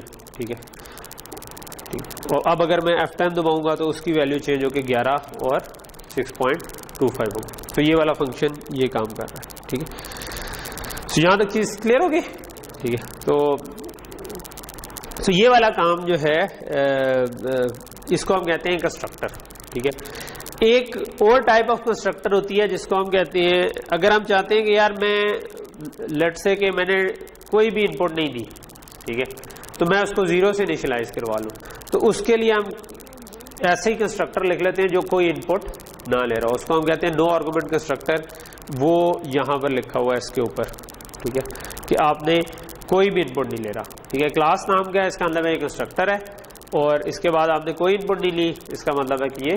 ठीक है, अगेन ये जो आगे कॉलम के आगे लिखा है, ये मैं फीट इज इक्वल टू 0 और इंचेस इज इक्वल टू 0 इसके अंदर लिख सकता हूँ। ठीक है, बट इट्स नॉट रिकमेंडेड कि आप चीजों को इस तरह से इनिशियलाइज करें। ज्यादा बेहतर तरीका है कि आप और बॉडी में बेशक कुछ और करना है तो कर लें, लेकिन ये काम ना करें। हम कॉलन लगाकर फीट को, इसका मतलब है कि फीट को जो FT आपने पास इनपुट किया उससे इनिशियलाइज कर लो, और फिर कॉमा सेपरेटेड लिस्ट है कि अगला कॉमा लगा के इंचेस को आपने जो इंचेस पास हुए थे उससे इनिशियलाइज कर। इसको हम कहते हैं इनिशियलाइजर लिस्ट। ठीक है, ये उससे ज्यादा रिकमेंडेड है कि आप फंक्शन के अंदर करें, क्योंकि आप बेसिकली इसका मतलब फंक्शन स्टार्ट होने से भी पहले इनिशियलाइज करना चाह रहे हैं। ठीक है, तो ये मतलब फॉर एग्जांपल कोई स्टैटिक डाटा होता तो उसको इनिशियलाइज करने के लिए भी ये यूजफुल होना था अगर फंक्शन के अंदर कोई स्टैटिक चीज होती। तो ये नो आर्गुमेंट कंस्ट्रक्टर में भी हमने यही काम किया कि फीट को 0 से इनिशियलाइज कर लें और इंचेस को भी 0 से कर लें। ठीक है, तो इधर मैंने अगर मैं मेन में जाके देखूं तो मेन के अंदर मैंने डिस्टेंस की 3 ऑब्जेक्ट्स बनाई हैं। तो डिस्टेंस 1 और 3 जो है ना, ये 0 से इनिशियलाइज हो जाएंगे, और डिस्टेंस 2 जो है ये 11.6.2। फिर हमने डिस्टेंस 1 के लिए यूजर से इनपुट लिया है, तो जो भी 0 था वो ओवरराइट हो जाएगा, लेकिन डिस्टेंस 3 शुड बी 0 स्टिल, क्योंकि हमने डिस्टेंस 3 पे कुछ नहीं किया, मैंने नीचे ऐड डिस्टेंस वाला काम कमेंट कर दिया, ठीक है। ओके, अब अगर मैं रन करूं तो डिस्टेंस लेट्स से मैं कहता हूं 34 फीट और 5 inches, so distance 1 34 feet 5 inches है, डिस्टेंस 2 को जिससे इनिशियलाइज किया था वही है, डिस्टेंस 3 0 ही रहा, ठीक। ओके, सो यहां तक चीज क्लियर होगी, ठीक है। सो हमने बेसिकली कंस्ट्रक्टर पढ़ लिए, ठीक है, और क्लास के मेंबर फंक्शन कॉल करना पढ़ लिए, ठीक है, और एक हमने ऐड डिस्टेंस का फंक्शन इधर बनाया हुआ है, ठीक है। अच्छा, इसमें आप फंक्शन के आगे भी कॉन्स्ट लिख सकते हैं, जिस तरह इधर शो डिस्टेंस के आगे लिखा हुआ। फंक्शन के आगे कॉन्स्ट लिखने का मतलब है कि ये फंक्शन क्लास के मेंबर्स को मॉडिफाई नहीं करता। अगर मैं इधर फीट या इंचेस को चेंज करना चाहूंगा तो ये कहेगा कि भाईजान किधर काम तो नहीं कर सकते, ठीक है। सो ये इट्स अ गुड आइडिया कि जब आप ऐसा फंक्शन लिखना चाह रहे हैं जिसका मकसद नहीं है उसको चेंज करना क्लास को, तो आप उसके आगे कॉन्स्ट लिखें ताकि गलती से भी आप मॉडिफाई करने लगे तो आपको एरर आ जाए, ठीक है। ओके, आगे हमने जो ऐड डिस्टेंस का फंक्शन लिखा है, लेट्स से कि 2 डिस्टेंस की ऑब्जेक्ट्स थी और आप उनको ऐड करना चाह रहे हैं, तो आपको पता है कि फीट फीट में ऐड हो जाएंगे, इंचेस इंचेस में ऐड हो जाएंगे, लेकिन इंचेस जब इंचेस से ऐड होंगे तो हो सकता है कि वो 12 से आगे निकल जाए। कि आपने कहा कि यार 6 फुट 7 इंच था और उसके बाद आपने कहा कि 4 फुट 2 इंच, तो आपने 6 + 4 10 फीट बन जाएंगे और 7 + 9 16 बन जाएगा, ठीक है। तो 16 इंचेस हम इसको नहीं कहते, बल्कि इसके बजाय हम चाह रहे होते हैं कि इसको हम कहते हैं 11 फीट और 4 इंचेस, ठीक है। तो आप क्या करोगे, इसमें से 12 माइनस कर दोगे और इसमें +1 ऐड कर दोगे, ठीक है। तो ये काम करने के लिए हमने फिर अपना ऐड डिस्टेंस का फंक्शन लिख लिया, ठीक है। ऐड डिस्टेंस का फंक्शन क्या करेगा, ऐड डिस्टेंस का फंक्शन को असूली तौर पर क्या चाहिए था, 2 डिस्टेंस चाहिए थे और उसको 1 डिस्टेंस रिटर्न करना चाहिए था, ठीक है। लेकिन क्योंकि जो क्लास कॉल कर रही है, ठीक है, उसके अंदर फीट और इंचेस ऑलरेडी हैं, तो आप 2 के बजाय 1 ही करते हैं। इसका मतलब है जो करंट क्लास के फीट और इंचेस हैं उसके अंदर आप एक और पास करना चाह रहे हैं और उसको आप ऐड उसके साथ करना चाह रहे हैं और फिर आप रिटर्न करेंगे, ठीक है। तो ऐड डिस्टेंस में आप इसलिए देखोगे अभी जो लिखा हुआ है वो इस हिसाब से लिखा हुआ है कि इसको 2 पास हो, ठीक है। तो अगर मैं इसको 2 पास करूंगा तो which is not actually the right way, ठीक है। सो मैं ये भी चल जाएगा, ठीक है। तो ये आपको फीट और इंचेस ऐड कर देगा और ये करंट ऑब्जेक्ट के अंदर जो फीट और इंचेस 2 पास हो रहे हैं वो ऐड करना चाह रहे हैं, ठीक है। लेकिन मैं बताता हूँ, ठीक है। अच्छा, ये वाली जो एग्जांपल है ना, इसमें 2 चीजें हो रही हैं एट द सेम टाइम। एक ये है कि मैंने फंक्शन क्लास के अंदर नहीं लिखा, क्लास के बाहर जब फंक्शन लिखेंगे ना तो आपको फंक्शन के नाम से पहले ये एक्स्ट्रा चीज डालनी पड़ेगी, ठीक है। क्योंकि अब ये क्लास से बाहर लिखा हुआ है तो आप बता रहे हैं कि भाई ये ऐड डिस्टेंस जो है ना ये इस क्लास का पार्ट है, ठीक है, but it has to be declared in the class, ठीक है। अगर आपने इसको नीचे लिखना है, ठीक है, तो क्लास में भी डिक्लेयर हुआ होना चाहिए, ठीक है। अच्छा, दूसरी चीज क्या है कि अभी जो लिखा हुआ है इसको हम 2 डिस्टेंस की ऑब्जेक्ट पास करें और उनको सम करके उसका रिजल्ट उसी डिस्टेंस की क्लास के अंदर जिसने ये कॉल किया उसके अंदर सेव कराए, ठीक है। सो हमने क्या किया, जो क्लास कॉल कर रही है उसके फीट और इंचेस डायरेक्टली फीट और इंचेस लिखने से कॉल मतलब एक्सेस हो सकती है, और लेकिन जो पास हुई है उनके फीट और इंचेस को एक्सेस करने के लिए आपको डॉट लगाना पड़ेगा। अच्छा, यहां पर अभी मैंने आपको बताया था कि प्राइवेट चीज जो है वो डॉट लगा के एक्सेस नहीं हो सकती, तो फिर हम इधर डॉट लगा के कैसे एक्सेस कर सकते हैं, हम इसलिए कर सकते हैं क्योंकि ये डिस्टेंस क्लास का ही मेंबर फंक्शन है। अब क्लास का मेंबर फंक्शन जो ऑब्जेक्ट्स पास हुई हो उनके फीट और इंचेस को एक्सेस कर सकता है डॉट लगा के। अगर ये क्लास का मेंबर फंक्शन ना होता तो फिर ये काम नहीं कर सकते, ठीक है। सो हमने क्या किया, हमने फीट को फीट में ऐड, इंचेस को इंचेस में ऐड किया, फीट को फीट में ऐड किया, ठीक है। लेकिन फीट को ऐड करने से पहले हमने क्या किया, हमने देख लिया कि अगर इंचेस बड़े हैं 12 से तो इंचेस में से 12 माइनस कर दो और फीट में 1 ऐड कर दो। अभी फीट 0 ही था, ठीक है। इसके बाद हमने फीट के अंदर जो दोनों फीट थे वो भी ऐड कर दिए, ठीक है। सो अब अगर मैं इस ऐड डिस्टेंस को अनकॉमेंट करूं, जो कि इधर मैंने अनकॉमेंट किया हुआ है, तो डिस्टेंस 3 डॉट ऐड डिस्टेंस मैंने कॉल किया। इसका मतलब है कि डिस्टेंस 3 जो ऑब्जेक्ट थी वो ऐड डिस्टेंस कॉल करी है और उसको डिस्टेंस 1 और 2 मैंने पास कर दिए। तो जो 2 पास हुए हैं उनके फीट और फीट ऐड होंगे, उनके इंचेस और इंचेस ऐड होंगे, वो इस वाली ऑब्जेक्ट में लिखे जाएंगे, ठीक। सो मैं एक जो है, एक की वैल्यू है 11 फुट और 6.25 इंच, ठीक है, और दूसरी यूजर ने एंटर करनी है। तो मैं कहता हूं कि जो यूजर ने एंटर करनी है वो लेट से वो मैं कहता हूं वो 10 फुट और 1 इंच है, ठीक है। सो अब 10 फुट 1 इंच 11 फुट 6.25 इंच ये ऐड हुए तो इसका जवाब आ गया 21 फुट 7.25 इंच। तो इसका मतलब है कि ये ठीक काम कर रहा है, ठीक है। तो ये तो काइंड ऑफ थी हमारी क्लासेस, जो कि हमने क्लासेस का मेन कंस्ट्रक्टर पढ़े। एक और चीज डिस्ट्रक्टर भी होती है जो कि बाद में जाके आपके लिए ज्यादा यूजफुल होगी, लेकिन वो आपको पता होना चाहिए। सो डिस्ट्रक्टर ये होता है कि जिस तरह हमने ये डिस्टेंस का फंक्शन बनाया है इसी तरह आप एक फंक्शन बना दें, ठीक है, जिसको आप क्या दें में भी मैं इधर बनाता हूँ, ठीक है, जिसके पीछे आप डाल देते हैं टिल्डा, ठीक है। कोई इनपुट नहीं ले रहा, कुछ इनिशियलाइज नहीं करना लेट से, लेकिन मैं डिस्ट्रक्टर में जाके कर देता हूँ लेट से कि सी आउट कि भाई डिस्ट्रक्टर जो है ना वो कॉल हुआ था, ठीक है, जस्ट टू शो इस वक्त, ठीक है, कि ये कॉल होता है, ठीक है। तो डिस्ट्रक्टर अगर मैं इसको पूरा चला दूं और जो भी वैल्यू दी थी तो आप देखोगे 3 दफा डिस्ट्रक्टर कॉल हुआ, क्योंकि 3 ऑब्जेक्ट्स थी, तीनों का डिस्ट्रक्टर ऑटोमेटिकली कॉल हो गया। डिस्ट्रक्टर क्या चीज होती है? जब भी ऑब्जेक्ट आउट ऑफ स्कोप जाती है, ठीक है, तो C++ में हर वेरिएबल का एक स्कोप होता है। स्कोप क्या होता है? अगर वो किसी करली ब्रैकेट्स के अंदर लिखा हुआ है ना, तो उस करली ब्रैकेट्स में जहां पर लिखा था वहां से लेकर उनके एंड तक उसका स्कोप होता है, ठीक है, C++। ठीक, तो अगर कोई फॉर लूप है उसके अंदर मैंने लिखा है तो उसके अंदर जो वेरिएबल है वो फॉर लूप जैसे ही खत्म होगा वो खत्म हो जाएगा, ठीक है। अगर मैंने वैसे ही ब्रैकेट्स डाल के लिख दिया था तो वो उन ब्रैकेट्स के बाद खत्म हो जाएगा। अगर एक फंक्शन के अंदर था तो वो फंक्शन जहां पर स्टार्ट हुआ था, फंक्शन के अंदर जहां पर वो वेरिएबल डिक्लेयर था, उससे आगे जब फंक्शन से बाहर निकलेंगे तो वो खत्म हो जाएगा। तो डिस्ट्रक्टर ऑटोमेटिकली कॉल, इस केस में हमने डिस्ट्रक्टर से कुछ करवाना नहीं था, लेकिन बाद में हम अब क्योंकि पॉइंटर्स पढ़ चुके हैं, लेकिन अभी मैं दोबारा रिव्यू करवाऊंगा, और उसमें आप रन टाइम पे मेमोरी एलोकेट कर सकते हैं। जो आप मेमोरी एलोकेट करते हैं वो फ्री कराना भी आपका काम होता है। तो इस डिस्ट्रक्टर का सबसे इंपॉर्टेंट यूज ये है कि जिस वक्त आपने जो मेमोरी एलोकेट करवाई हुई है, जब आप आउट ऑफ स्कोप गए हैं, उस मेमोरी को वापस फ्री करवाएं, ठीक। तो ये काम हम डिस्ट्रक्टर में कर रहे थे, ठीक, ओके। तो ये हमारी क्लासेस हो गई। छोटी सी एक और एग्जांपल क्लासेस की थी जिसको मैं लेट से इसको कमेंट कर देता हूं और उसको अनकमेंट कर देता हूं, ठीक है।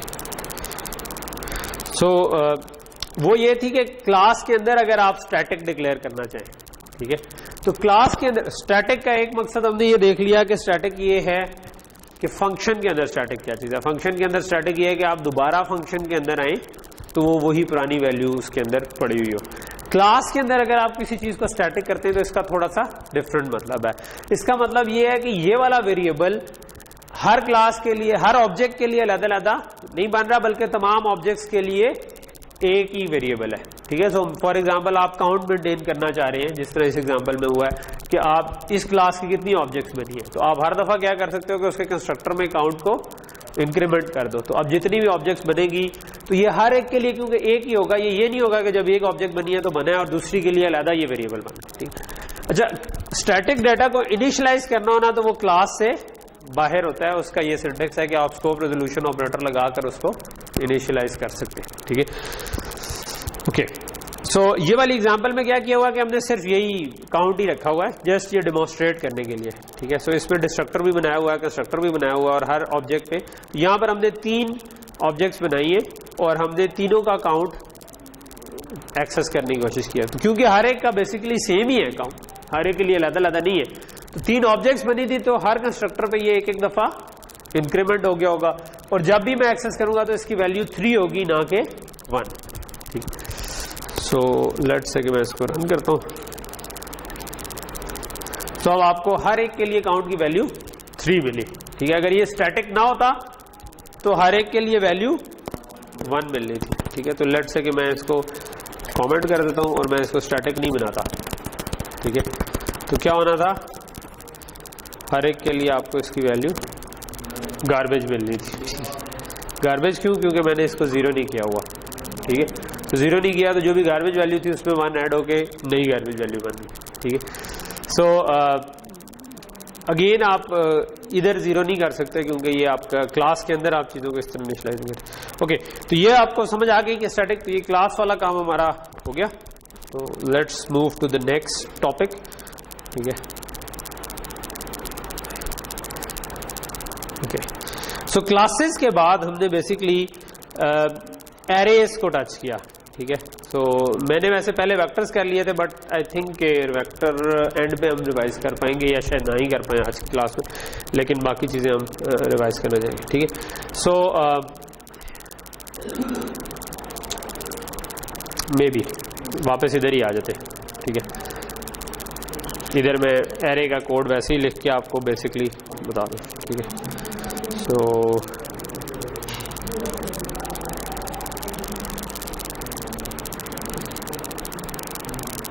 ओके, सो मैंने सब कुछ कमेंट कर दिया और मैं just using name space STD वगैरह यूज़ करना चाह रहा हूँ, ठीक है। और ये ब्रैकेट आपकी ख़त्म भी होनी है। सो ये आपका जो हर दफ़ा हम लिख रहे होते हैं पीस ऑफ कोड। एरे क्या चीज़ है? अगर आप एक टाइप की एक ऑब्जेक्ट के बजाय बहुत सी ऑब्जेक्ट्स बनाना चाह रहे हैं, मतलब एक इंटीजर, दो इंटीजर, वो तो हम अलग डिक्लेयर कर लेते हैं, लेकिन लेट्स से कि मैं 5000 इंटीजर बनाना चाह रहा हूँ, ठीक है। तो मैं क्या करूँगा, बजाय ये कि मैं इंट ए, इंट बी, इंट सी, इंट डी और आपको फिर इंट ए बी बी इस तरह करना शुरू कर दूँ, उससे बजाय हम कहते हैं इंट जो भी हमने वाई, लेट्स से मैं कहता हूँ आपके मार्क्स हैं और मैं कहता हूँ कि आपकी क्लास जो है लेट्स से वो 30 की है, तो मैं कह दूँगा कि मुझे 30 मार्क्स की एक कैरे बना। तो इसका क्या मतलब है कि 30 इंटीजर मेमोरी में साथ साथ आपको मिल जाएंगे, ठीक है। तो हर एक में एक एक इंटीजर स्टोर होगा, ठीक है। सो मे बी अगर मार्क्स ही हैं तो बेहतर है कि मैं फ्लोट में कर दूँ, क्योंकि मैं पॉइंट्स में ही मार्क्स देता हूँ, ठीक है। सो ये इस तरह हो जाएगा। और अगर मैं इसके किसी भी ये तो सिर्फ डिक्लेयर हुई है, ठीक है। अगर मैं इसको वैल्यूज देना चाह रहा हूँ कोई, ठीक है, तो वैल्यूज देने के लिए आप लेट्स से कि मैं मार्क्स के पहले वाले को लेट्स से इन्हें कहना चाह रहा हूँ कि उसकी वैल्यू 10 है, तो मैं ये काम कर सकता हूँ, ठीक है। लेट्स से कि मैं अभी छोटी एग्जांपल कर लेता हूँ कि मैं 5 की देना चाह रहा हूँ। अगर मैं बिल्कुल डिक्लेयर के साथ ही इसको वैल्यूज देना चाह रहा हूँ, तो उसका सिंटेक्स ये है कि मैं इसके आगे लिख दूंगा इज इक्वल टू, और करली ब्रैकेट्स में मैं कह दूंगा जो भी मैं कहता हूँ कि 65, 87, लेट्स से 90, 100 और फिर 87, 86 कर देता हूँ, ठीक है। तो ये अगर मैंने किया तो ये आपके पास एक एरे बन गई जिसके अंदर आपने इन चीज़ों को वैल्यू दे दी, ठीक है। Obviously most of the times हम स्टार्ट में वैल्यूज नहीं देते, बल्कि आप क्या करते हो कि एरे बना लेते हो और फिर या यूजर से इनपुट लेते हो या किसी फाइल से रीड करके इनपुट ले लेते हो, ठीक है। तो इस तरीके से काम कर रहे थे प्रैक्टिकल प्रोग्राम्स में। लेकिन अगर आप कुछ एरेज इस तरह इनिशियलाइज करवाना चाहें तो कर सकते हैं, ठीक है। और इसके बाद अगर मैं लेट्स इसको प्रिंट करवाना चाहता हूँ तो मैं क्या कर सकता हूँ, for int i is equal to 0, i less than 5, i plus plus, और सी आउट मार्क्स की ith इंडेक्स को प्रिंट करना, ठीक है। तो ये अगर मैं रन करूं तो मेरे पास एक एक करके सारी वैल्यूज प्रिंट होगी, ठीक है। तो ये सिंटेक्स है किसी भी उसकी वैल्यू को एक्सेस करने का, कि आप उसकी स्क्वायर ब्रैकेट्स के अंदर बताते हैं। तो स्क्वायर ब्रैकेट्स के दो यूज हैं, एक डिक्लेयर करते हुए हम बताते हैं इसका साइज 5 का मतलब है ये 5 की एरे बनेगी, ठीक है। अगर आप इनिशियलाइज कर रहे हैं फिर बेशक साइज ना भी दें, क्योंकि ये ऑटोमेटिकली समझ लेगा कि भाई आपने 5 चीजें डाली है, तो इसका मतलब है कि इसको 5 से इनिशियलाइज करना है, ठीक है। और दूसरा, जब आपने एक्सेस करना है तो 5 का मतलब है कि ये 0 से लेकर 4 तक होंगे इंडेक्स इसके, ठीक है। यानी पहला इसकी वैल्यू होगी मार्क्स ऑफ 0, दूसरी होगी मार्क्स ऑफ 1, आखिरी वैल्यू होगी मार्क्स ऑफ 4, ठीक है। 5 खुद नहीं होगी। अक्सर कॉमन एरर ये है कि लोग इस पे 5वें इंडेक्स को एक्सेस करने की कोशिश करते हैं, कंपाइलर उस पर एरर नहीं देता, बल्कि उससे जो मसले आते हैं वो ज़्यादा मुश्किल होते हैं कि वो किसी और वेरिएबल को चेंज कर देगा, ठीक है। ओके, तो यहाँ तक चीज़ क्लियर होगी। अच्छा, दूसरा ये है कि लेट्स से कि ये 5 की थी और मैंने इसके अंदर 3 वैल्यूज दे दी, ठीक है। सो बाकी वैल्यूज को ये खुद ब खुद 0 से इनिशियलाइज कर देता है, ठीक है। लेकिन ये है कि अगर मैंने कुछ इनिशियलाइज ना किया होता फिर 0 से इनिशियलाइज नहीं करेगा। अगर मैंने कम से कम एक वैल्यू दी हुई है तो वो बाकियों को 0 से इनिशियलाइज कर देगा, ठीक है। तो ये एक छोटी सी चीज़ है। तीसरी चीज़ ये है कि ये चीज़ जो है ना ये वेरिएबल नहीं हो सकती, ठीक है। अगर मैं कह दूँ ना int x is equal to 5 और मैं इधर कह दूं कि भाई x साइज की एरे बनानी है, ठीक है। सो अब मुझे ये कंपाइलर कहेगा कि नहीं भाई ये कांस्टेंट होना चाहिए साइज, ठीक है। सो मैं ये कर सकता हूं कि मैं इसको कांस्टेंट बना दूं। अगर कांस्ट कह देता हूं ना तो इसका मतलब है ये कांस्टेंट है, ये चेंज नहीं होगा। सो इसका मतलब है कि अब कंपाइलर मुझे एरर नहीं देगा। अब बेशक मैं इधर एक्स यूज कर लूँ। तो इट्स अ गुड आइडिया कि मैं इसको एक्स के बजाय वैसे मुझे कोई नाम देना चाहिए। कई दफ़ा मैं इधर कैपिटल यूज कर लेता हूँ ताकि ये पता हो कि ये कांस्टेंट है, ठीक है। और यहाँ पर मैं फिर 5 के बजाय साइज का चेक लगा दूं। इसका फायदा क्या होगा कि जब भी मैंने कभी चेंज करना हुआ इसका साइज तो मैं एक ही जगह पे चेंज करूंगा, बाकी सारी जगहों पे सारे चेक साइज के हिसाब से ही लगे होंगे तो ऑटोमेटिकली। अदरवाइज मैंने जहां जहां पर 5 का लूप लगाया होना था हर जगह पे मुझे उसको, अगर 10 की करनी है तो हर जगह पे मुझे 10 जाकर उसको करना पड़ेगा। सो यहां तक चीज क्लियर होगी एरे की, ठीक है। सो ये हमने एरेस पढ़ी थी। एरे को आप डायरेक्टली सी आउट नहीं कर सकते, आपको एक एक करके प्रिंट करवाना पड़ता है, ठीक है। तो ये एरे फ्लोट्स की भी बन सकती है, इंटीजर की भी बन सकती है, कैरेक्टर्स की भी बन सकती है, आपकी किसी क्लास की भी बन सकती है। आपने डिस्टेंस बनाया था तो आप इधर डिस्टेंसेस की एरे भी बना सकते हैं। तो वो आप बड़े आराम से जो मर्जी एरे को बनाते जाए, कोई मसला नहीं है, ठीक है। अच्छा, जो डायरेक्ट प्रिंट करवाने वाला है ना, वो काम आपके कैरेक्टर एरे के साथ आप कर सकते हैं। यानी कि अगर मैं कैरेक्टर एरे बनाऊं ना, मैं कहूँ कई दफा हम इसको सी स्ट्रिंग कह देते हैं, ठीक है। सो मैं कहता हूँ इज इक्वल टू, अच्छा कैरेक्टर एरे को आप इनिशियलाइज भी इस तरह कर सकते हैं, ठीक है। तो हाय देयर, ठीक है। सो मे बी ये आपकी एक, सॉरी इसके मुझे आगे, ठीक है। सो मुझे यहाँ पर मैंने इसको साइज नहीं दिया बिकॉज मैं ऑटोमेटिकली वो उठा लेगा, ठीक है। तो कैरेक्टर एरे को आप इस तरह भी इनिशियलाइज कर सकते हैं। तो कैरेक्टर एरे में कुछ खास बातें, यदि आप चाहते हैं तो इस तरह भी इनिशियलाइज कर सकते थे जिस तरह ऊपर किया हुआ है कि यहाँ पर मैं इसके बजाय कहता कि लेट्स से कि मैं इसको कमेंट कर देता हूँ और मैं कहता कि कर्ली ब्रैकेट स्टार्ट हो रही है और उसके बाद में एच अलहदा डालता और फिर वाई अलहदा डालता और इस तरह डालता, तो वो भी हो जाना था इनिशियलाइज, बट वो ज़्यादा मुश्किल होना था, ठीक है। तो इसको हम बाज़ का सी स्ट्रिंग कह देते हैं और इसको मैं सी आउट डायरेक्टली भी करा सकता हूँ। ये पेशकश सिर्फ कैरेक्टर एरे के लिए मैं दूँ, ठीक है। तो मैं इसको कहता हूँ कि ये प्रिंट कर दो, ठीक है।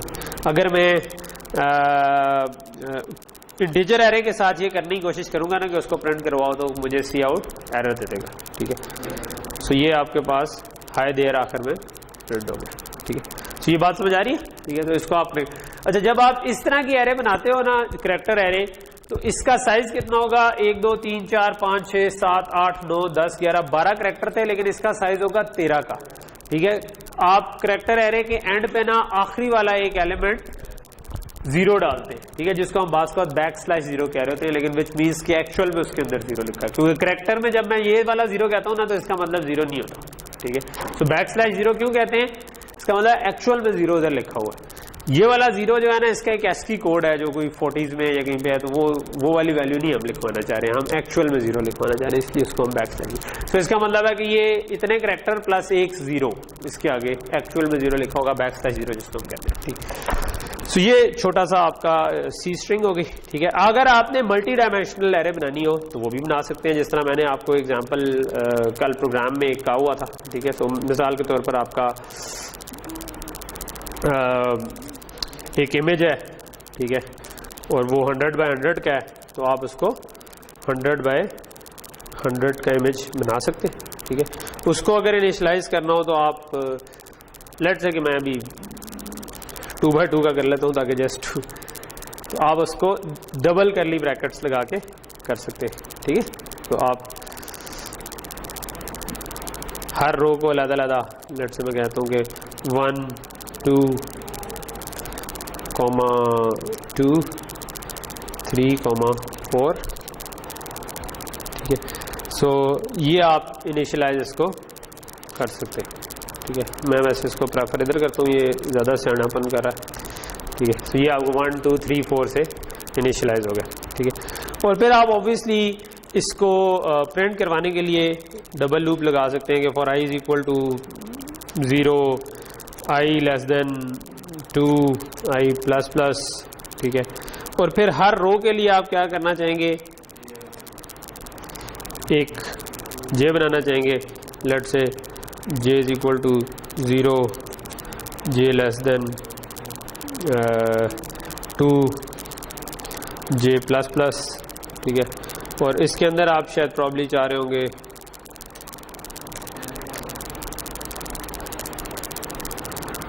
ठीक है, और इसके अंदर आप चाह रहे होंगे कि सी आउट इमेज की। अब 2 डायमेंशनल है तो फिर आप इसको i, j कर लेंगे, ठीक है। और लेट से कि मैं इसके बाद स्पेस डाल देता हूँ बजाय हैंडल डालने के, और जब पूरी रो प्रिंट हो जाए तो उसके बाद मैं एक हैंडल डाल देता हूँ, ठीक है। तो क्या होगा कि अब आप हर जे के लिए एक एक प्रिंट किया और उसके बाद स्पेस के साथ प्रिंट किया, उसके बाद आपने एक स्लैश एन डाल दिया, ठीक है। सो 1 2 3 4 ये आपके पास प्रिंट हो गया, ठीक है। तो अब आप ये इसका साइज बढ़ा सकते हैं 2 के बजाय कोई बड़ा। हाँ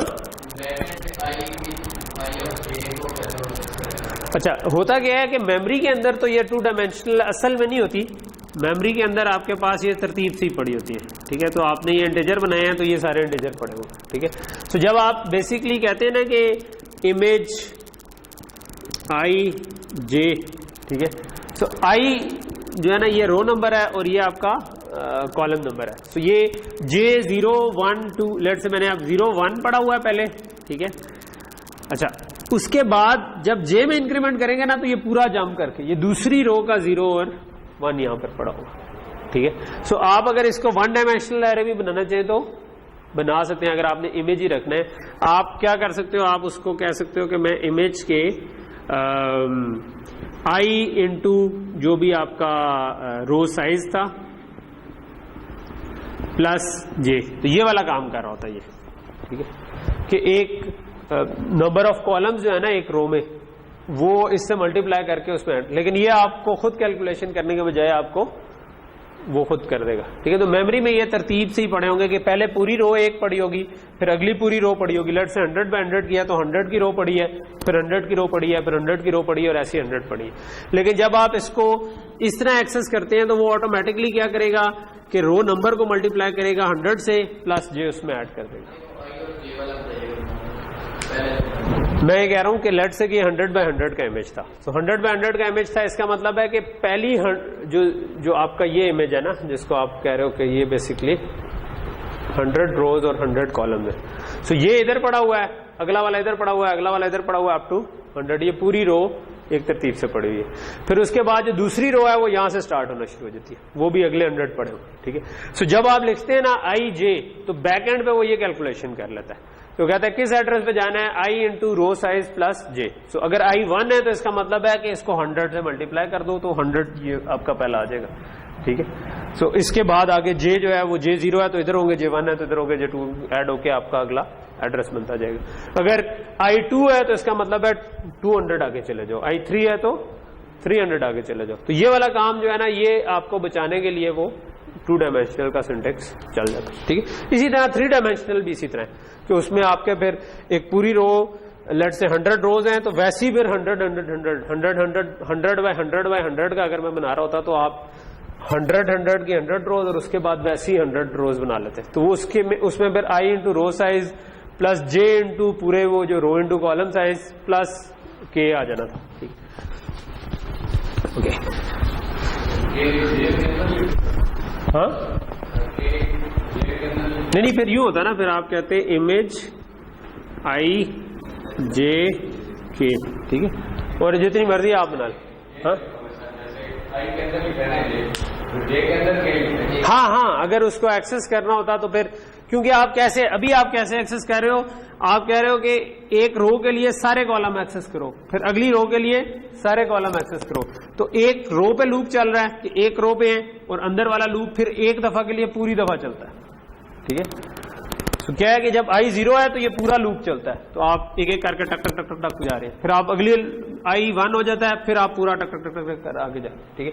अगर ये 3D होती, ठीक है, तो फिर ऐसे भी आपके पास बहुत सारे हो जाते हैं, ठीक है।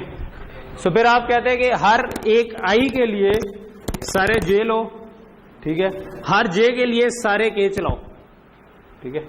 सो आप कहते हैं कि अगर i 0 है j 0 है तो उस पर पूरे ये k चलाओ, ठीक है। फिर उसके बाद अगली दफा आप जे इंक्रीमेंट करते हैं, फिर दोबारा चलाते हैं, आई अभी इंक्रीमेंट नहीं किया, फिर जे को दोबारा इंक्रीमेंट करते हैं, आगे चलाते हैं, एंड सो ऑन। ये पूरा कैलकुलेट करते हैं। जब ये पूरी रो पे कैलकुलेशन हो जाती, फिर आप आई को इंक्रीमेंट करते हैं, ठीक है। तो वो फिर ऑब्वियसली इसके अंदर फॉर के इज इक्वल टू 0, ठीक है। इसके लिए अगेन पेपर में काफी चांस है आने का कि आप मैट्रिक्स मल्टीप्लीकेशन वाला जो प्रोग्राम है ना वो एक जरूर बनाए, ठीक है, या उससे मिलता जुलता प्रोग्राम या ट्रांसपोज या इस तरह का, ठीक है। तो एरे में से चीज आने का, ठीक है जी, उस पे आते क्योंकि अभी ये कवर हो जाए मुझे इस वक्त कुछ कवर करने वाली ज्यादा चीजें पड़ी, ठीक है। अभी न्यू पे आ जाएंगे, ठीक है। फिर हमने पढ़ी थी स्ट्रिंग, ठीक है। तो C++ में आप यूज कर रहे हो तो आप सी स्ट्रिंग के बजाय, जो कि हमने अभी थोड़ी देर पहले पढ़ी कि करैक्टर एरे बना ले, अगर आपने बहुत सारा पूरा पैराग्राफ सेव करना है, एक लाइन सेव करनी है या कुछ नाम सेव करने हैं, तो अमूमन या सी स्ट्रिंग बना सकते हैं कि करैक्टर एरे बना ले, या आप C++ वाली स्ट्रिंग बना सकते हैं। C++ वाली स्ट्रिंग जो है ना उसके कुछ हमने फंक्शंस पढ़े, ठीक है। सो ठीक है। सो C++ में जो स्ट्रिंग है ना वो बहुत कन्वीनियंट है, ठीक है। फॉर एग्जांपल ये वाली पहली एग्जांपल हम देख लेते हैं। इसके अंदर हम क्या करें, इसके बाद आपकी क्लास है, फौरन बाद क्लास है, चलो ठीक है। फॉर एग्जांपल आप इस तरह से इनिशियलाइज कर सकते हैं, आप स्ट्रिंग लिखेंगे S1, उसके अंदर ये लिखा जाएगा, स्ट्रिंग इक्वल टू करके लिखेंगे तब भी लिखा जाएगा, ठीक है। अगर आपने एक स्ट्रिंग को दूसरी में कॉपी करना है तो S3 is equal to S1 कर देंगे, वो कॉपी हो जाएगी। सी स्ट्रिंग में नहीं हो सकता, एरे में इस तरह कॉपी नहीं हो सकती, उसके लिए strcpy स्ट्रिंग कॉपी की कमांड यूज करनी पड़ेगी, जिसमें दोनों आपको स्ट्रिंग देनी पड़ेगी। इसी तरह अगर आप प्लस करेंगे तो ये दोनों स्ट्रिंग्स कनकैटिनेट हो जाएंगी, ठीक है, कि यानी S1 neither plus S1 plus nor plus S2 इसके आगे लिखा हुआ है, बल्कि प्लस S2 नहीं लिखा हुआ, मैं इसको थोड़ा सा खुला कर देता हूं, ठीक है। सो ठीक है, नीदर मैन नॉर, और फिर S3 plus is equal to किया हुआ है, और S2 20 था, नीदर मैन नॉर 20 आपके पास प्रिंट हो जाना चाहिए, ठीक है। और इसके अलावा स्वैप का फंक्शन है जो कि एक स्ट्रिंग को दूसरी से स्वैप भी कर देता है पूरा, ठीक है। तो अगर मैं S1 को स्वैप कर दूं S2 से, सो फिर S1 जो होगी ना वो मैन और बीस्ट आपस में स्वैप हो जाएंगे, ठीक है। तो S1 मैन 20 बन जाएगी, S2 बीस्ट मैन बन जाएगा, ठीक है। सो अगर मैं इसको रन करूं, सो आप ये देखो, सॉरी ये वाला स्ट्रिंग वाला तो अभी सिलेक्ट नहीं हुआ हुआ, ठीक है, स्टैंडर्ड स्ट्रिंग, ठीक है। सेट एज कहां गया भाई, स्टार्टअप प्रोजेक्ट, ओके।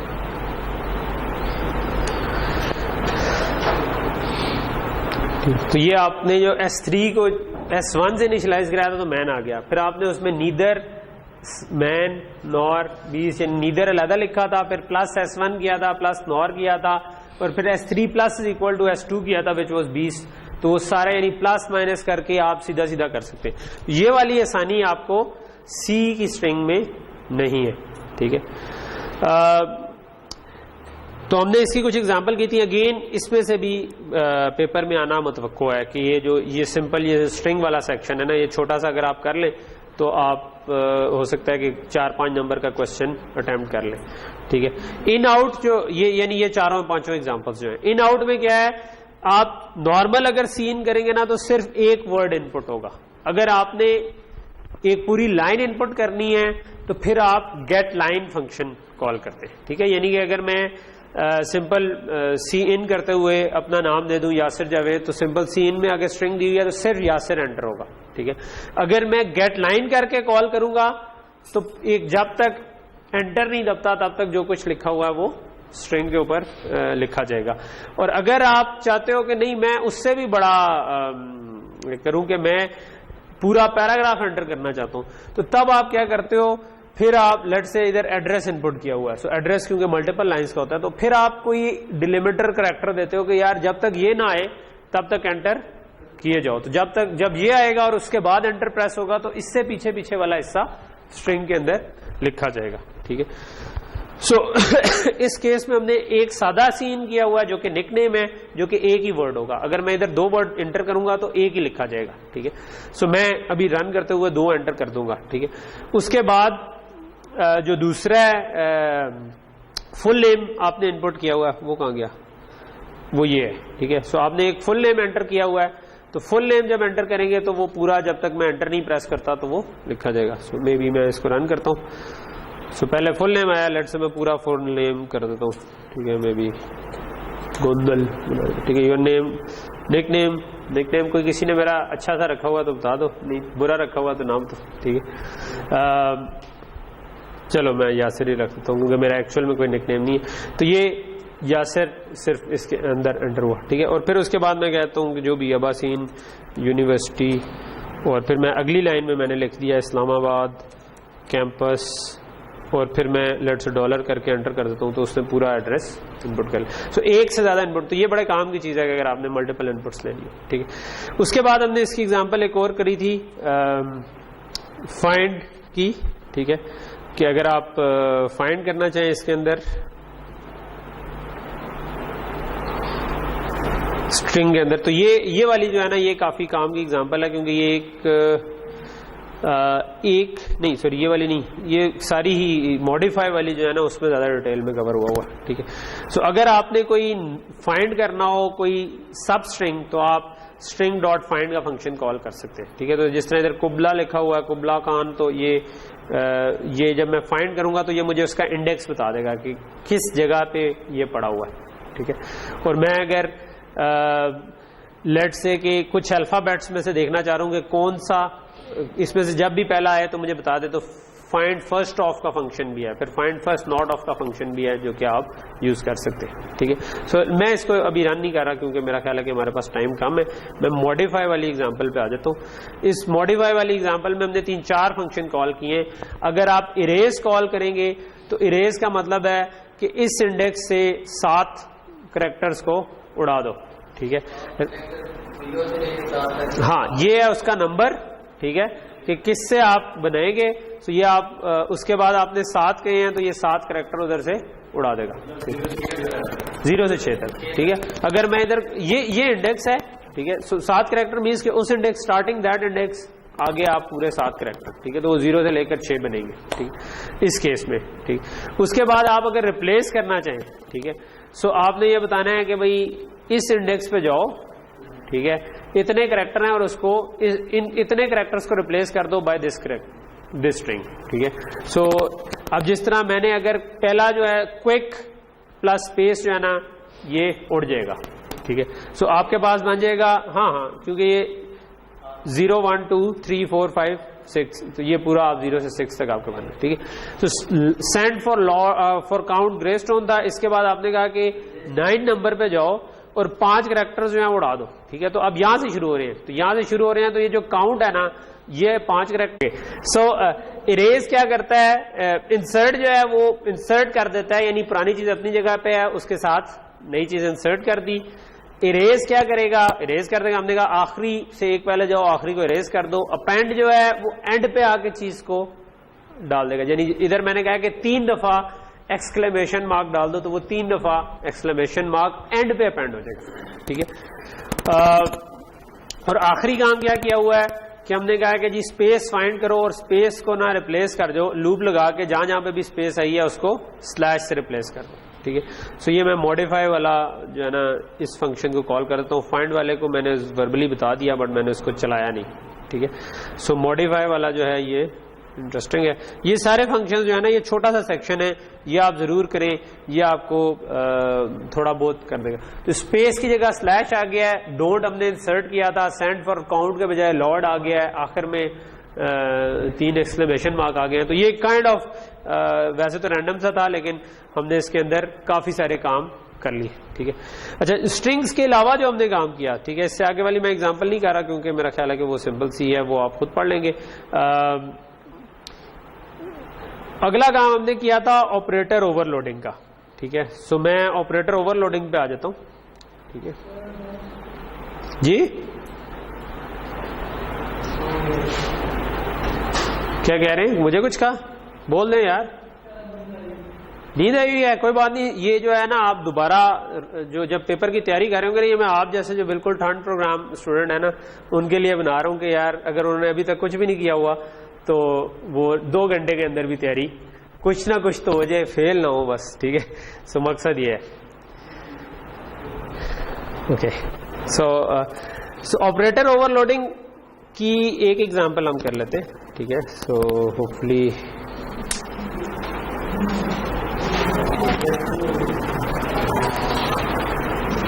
बल्कि ये वाली नहीं करते, लेट्स जस्ट डू इट, ठीक है।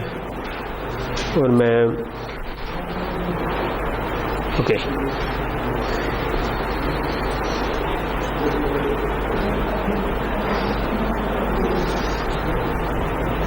इसको भी खत्म करते हैं, हाँ ये वाली कर लेते हैं, ठीक है। सो ऑपरेटर ओवरलोडिंग बड़ा सिंपल सा एक कॉन्सेप्ट था, ठीक है। वो क्या था कि आप कई दफा हम फंक्शन कॉल करने के बजाय कोई ऑपरेटर इस्तेमाल करना चाहते हैं। लेट्स से जो 2 डिस्टेंस को मैं ऐड करना चाहता हूं या 2 कॉम्प्लेक्स नंबर्स को ऐड करना चाहता हूं, तो मैं चाहूंगा कि मैं अगर एक कॉम्प्लेक्स नंबर की क्लास बना दूं जिसमें रियल और इमेजिनरी हो, और मैंने कॉम्प्लेक्स नंबर ए और बी डिक्लेयर किए हुए, तो मैं c is equal to a plus b कर सकूं where c is also a complex number, ना कि मैं ये कह सकूं कि c is equal to a dot add और फिर मैं उसको b पास करूं, ठीक है। तो इससे ज्यादा हमें कन्वीनियंट लगता है ये वाला काम, ठीक है।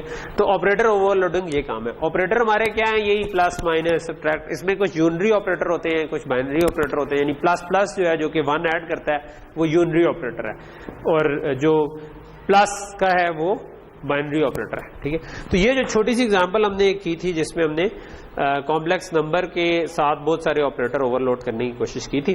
तो हमने कॉम्प्लेक्स नंबर क्लास बनाई जिसके अंदर रियल और इमेजिनरी पार्ट्स बनाए, और फिर हमने इसका कंस्ट्रक्टर में इसको 0 से इनिशियलाइज कर दिया, और 2 आर्गुमेंट कंस्ट्रक्टर भी बना दिया, डिस्प्ले का फंक्शन भी बना दिया जो कि रियल प्लस इमेजिनरी कर देता है, ठीक है। और उसके बाद हमने क्या किया, ये सिंपल प्लस प्लस ऑपरेटर है। तो लेट्स से कि हम जब कॉम्प्लेक्स नंबर को प्लस प्लस करना चाहते हैं तो हम रियल और इमेजिनरी दोनों में एक ऐड करना चाहते हैं, तो हमने ये काम कर लिया, plus plus real plus plus imaginary. Simple अगर आप यूनरी ऑपरेटर में प्री इंक्रीमेंट और पोस्ट इंक्रीमेंट का भी कॉन्सेप्ट होता है कि प्लस प्लस पहले आ रहा है या प्लस प्लस बाद में आ रहा है, ठीक है। पहले आ रहा है तो हम चाहेंगे कि वो पहले इंक्रीमेंट हो और बाकी का चीज एग्जीक्यूट उसके बाद हो। अगर बाद में आ रहा है तो इसका मतलब है कि वो वाली स्टेटमेंट जब पूरी एग्जीक्यूट हो चुकी है उसके बाद उसको इंक्रीमेंट करें। सो प्लस प्लस को अगर प्री इंक्रीमेंट वाला काम करना है तो ये हमने ये किया हुआ है। पोस्ट इंक्रीमेंट करना है तो हम क्या करते हैं, ब्रैकेट के अंदर इंट लगाते हैं, ठीक है। सो इंट का मतलब क्या है कि इस इंट का मतलब कोई इंटीजर से ताल्लुक नहीं है, ये सिर्फ ये बता रहा है कि ये प्लस प्लस जो है ना ये पोस्ट इंक्रीमेंट वाला प्लस प्लस है, ठीक है। और इस केस में भी हमने रियल और इमेजिनरी को प्लस प्लस ही किया है। अच्छा, ये हम क्या कर रहे हैं, दोनों केसेस में ना हम कह रहे हैं कि जब आप प्लस प्लस करेंगे तो सेम चीज आप रिटर्न करवा दें, ठीक है। तो हमने जो हमारी ऑब्जेक्ट बनी है ना, ये उसका कंस्ट्रक्टर यूज करते हुए, ठीक है। सो हम अगर कॉम्प्लेक्स नंबर रियल इमेजिनरी करें तो हमने एक तरह से एक नेमलेस ऑब्जेक्ट बना दिया, इसको कोई नाम नहीं दिया, हमने कहा कि रियल और इमेजिनरी से एक नई ऑब्जेक्ट बना के उसको रिटर्न करवा दो। उसकी वजह क्या है कि मैं कई दफा चाहूंगा कि c is equal to a plus plus कर सकूं, ठीक है। तो इसका मतलब है a प्लस प्लस को कुछ रिटर्न भी करना चाहिए ना जो c में साइन हो जाए, ठीक है। हो सकता है सिर्फ मैं a प्लस प्लस कर रहा हूं, कोई पे साइन ना कर रहा हूं, लेकिन मैं ये भी कभी करना चाह सकता हूं। तो इसको करने के लिए हमने ये एक डमी ऑब्जेक्ट बना के रिटर्न भी करवाई हुई है ताकि अगर कोई साइन करना चाहे तो वो भी कर सके, ठीक है। सो इस वाली एग्जांपल में आगे हमने प्लस भी किया हुआ है। प्लस का क्या मतलब है, प्लस का मतलब है कि आपकी एक object, so plus c is equal to a plus b is equal to कि c is equal to a dot add b, इस किस्म का काम कर सकते, ठीक है। तो जिस तरह इसके बजाय यानी कि एक ऑब्जेक्ट है जो कि कॉल कर रही है वो ये वाली है, उसको मैंने एक दूसरी ऑब्जेक्ट b पास की तो ये a है, और फिर ये रिटर्न भी करवा रही है कुछ जो कि मैं किसी में जो कि खुद एक कॉम्प्लेक्स नंबर है। सो इसका मतलब है कि एक आपने सिर्फ फंक्शन का नाम ऐड के बजाय इधर लिख देना है ऑपरेटर प्लस, जिस तरह ऊपर किया था कि ऑपरेटर प्लस प्लस लिख दिया था, ठीक है। दूसरा हमने क्या किया, रिटर्न इसने कॉम्प्लेक्स नंबर कराना है और एक कॉम्प्लेक्स नंबर इसको इनपुट आ रहा है। अंदर हमने क्या किया हुआ है कि एक रियल को रियल में ऐड किया, इमेजिनरी को इमेजिनरी में ऐड किया, और फिर एक कॉम्प्लेक्स नंबर की ऑब्जेक्ट बनाकर रिटर्न करवा दिया। तो बाकी बिल्कुल नॉर्मल फंक्शन की तरह है, सिर्फ आपको इस जगह पर, लेकिन इसके आगे मैंने कॉन्स्ट लिख दिया है।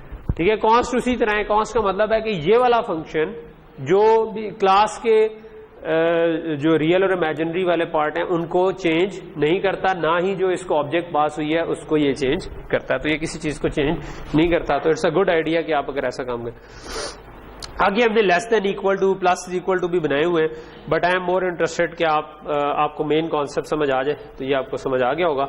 हमने दो कॉम्प्लेक्स नंबर बनाए और लेट्स से कि मैं c is equal to a plus b करता हूं और उसके बाद a भी डिस्प्ले कर देता हूं और c भी। तो a 10 और 15 था, b 20 और 5 था जो कि डिस्प्ले भी करवाए हुए हैं। तो c जो है वो उन दोनों का सम होना चाहिए।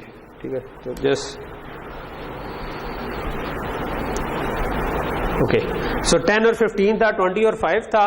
तो जो हमने ऐड किया तो 10 प्लस 20 30 बन गया, 15 प्लस 5 20 बन गया। और ये a हमने बाद में डिस्प्ले इसलिए करवाया हुआ कि a के अंदर कोई चेंज नहीं आई ऐड करने से। चेंज आपकी सिर्फ जो आपने c जिसमें साइन करे उसमें। वेल जस्ट साजिद साहब तो नहीं आए अभी? वो अगर आए तो मुझे बता देना फिर। ओके। सो ये हमारा अगला ऑपरेटर ओवरलोडिंग की एग्जांपल होगी। सो आई थिंक ऑपरेटर ओवरलोडिंग के अलावा इस वाले केस में हम कन्वर्जन्स को स्किप कर जाते हैं and let's move on to the next topic जो हमने किया था। सो ये हमारी नेक्स्ट है। इसके बाद हमने जो नेक्स्ट चीज पढ़ी थी वो थी इनहेरिटेंस। ठीक है। सो इनहेरिटेंस में क्या था, अगर आपकी एक क्लास एग्जिस्ट करती है और आप उस क्लास से उस क्लास को चेंज नहीं करना चाहते और उस क्लास से एक नई क्लास इनहेरिट हम कर लेते हैं फिर उस केस में, और उसमें फिर नई फंक्शनैलिटी ऐड कर देते हैं। तो ये C++ का दूसरा बड़ा कह लें कि एक जिस तरह इनकैप्सुलेशन पहला टेनेट था, दूसरा इनहेरिटेंस है, तीसरा पॉलीमॉर्फिज्म है। ठीक है। सो इसके अंदर मैं एक कोई सिंपल सी एग्जांपल कर लेता हूँ। ठीक है। सो इसकी जो एग्जांपल है वो ये सिंपल, हमने एक स्टैक बनाया था और उसको हमने इनहेरिट कर लेते हैं। ठीक है। सो ये क्या, हमने एक छोटा सा कोड लिखा था जिसमें हमने क्या किया, स्टैक क्या होता है कि फर्स्ट इन लास्ट आउट होता है। यानी कि मैं एक एरे बना ली जिसमें मैं पुश करूं तो उसके अंदर डाटा जाता जाए और पॉप करूं तो जो सबसे आखिर में मैंने पुश किया वो सबसे पहले आना चाहिए। ठीक है। तो ये हमने एक उसकी छोटी सी एग्जांपल बनाई थी कि जिसके अंदर हमने 3 का स्टैक सिर्फ बनाया था और हमने क्या किया था कि पुश का एक फंक्शन लिखा जो कि उस एरे में लिखवाता जाता है और पॉप का फंक्शन लिखा जो कि वहां से उठाता जाता है। ठीक है। तो हमने एक टॉप का पॉइंटर बना लिया, पॉइंटर नहीं यानी कि टॉप का एक इंटीजर बना लिया जिसको हमने शुरू में -1 से इनिशियलाइज करवा दिया और फिर हमने क्या किया कि जब भी पुश होगा तो आप टॉप ++ करके यानी 0 पे आके उस जगह पर लिखवा देंगे। अगली दफा पुश हुआ तो ++ कर देंगे, 1 पे लिखवा देंगे। अगली दफा पुश हुआ तो 2 पे लिखवा देंगे। पॉप हुआ तो इसमें टॉप पे जो कुछ पड़ा है वो उठा लेंगे और उसके बाद टॉप माइनस कर देंगे। ठीक है। तो ये हमारी एक सिंपल सी क्लास थी, लेकिन इसके अंदर प्रॉब्लम ये है कि पुश और पॉप के ऊपर एरर चेक नहीं लगा हुआ कि अगर 3 साइज था तो 3 के बाद अगर कोई फर्दर पुश करना चाहे तो आपको असूली तौर पर एरर आ जाना चाहिए, या अगर स्टैक एम्प्टी है और कोई पॉप करना चाहे तो उस वक्त भी एरर आ जाना चाहिए। तो what we can do is कि हम इस क्लास से इनहेरिट कर लें एक और क्लास। ठीक है। और उसको हमने क्या दिया, स्टैक 2। ठीक है। और स्टैक 2 में हमने क्या किया, स्टैक 2 में हमने नया पुश डिफाइन कर लिया। ठीक है। और उस पुश के अंदर हमने ये एरर चेक लगा दिया कि अगर कोई पुश करने जा रहे हैं और आपका टॉप जो है वो मैक्स -1 पे है यानी 3-2 पे टॉप ऑलरेडी पड़ा तो मजीद पुश नहीं होना चाहिए, तो उधर हमने एरर लिखवा दिया।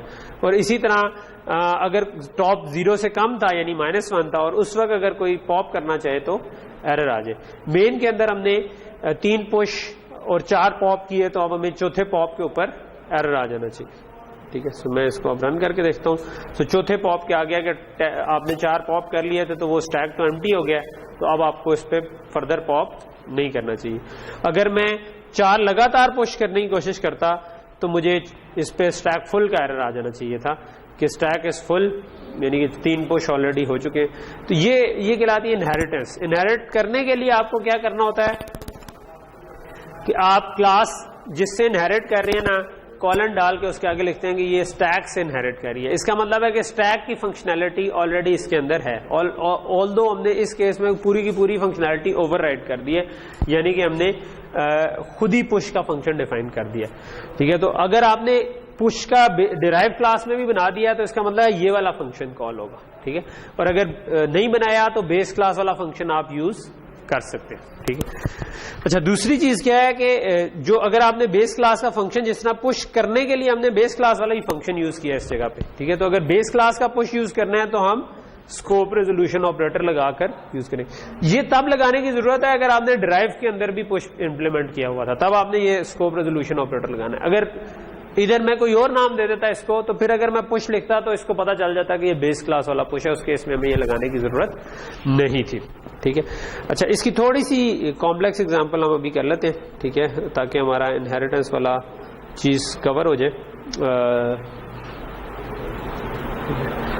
मे बी हम मल्टीपल इनहेरिटेंस वाली कर लेते हैं एक। ठीक है, सो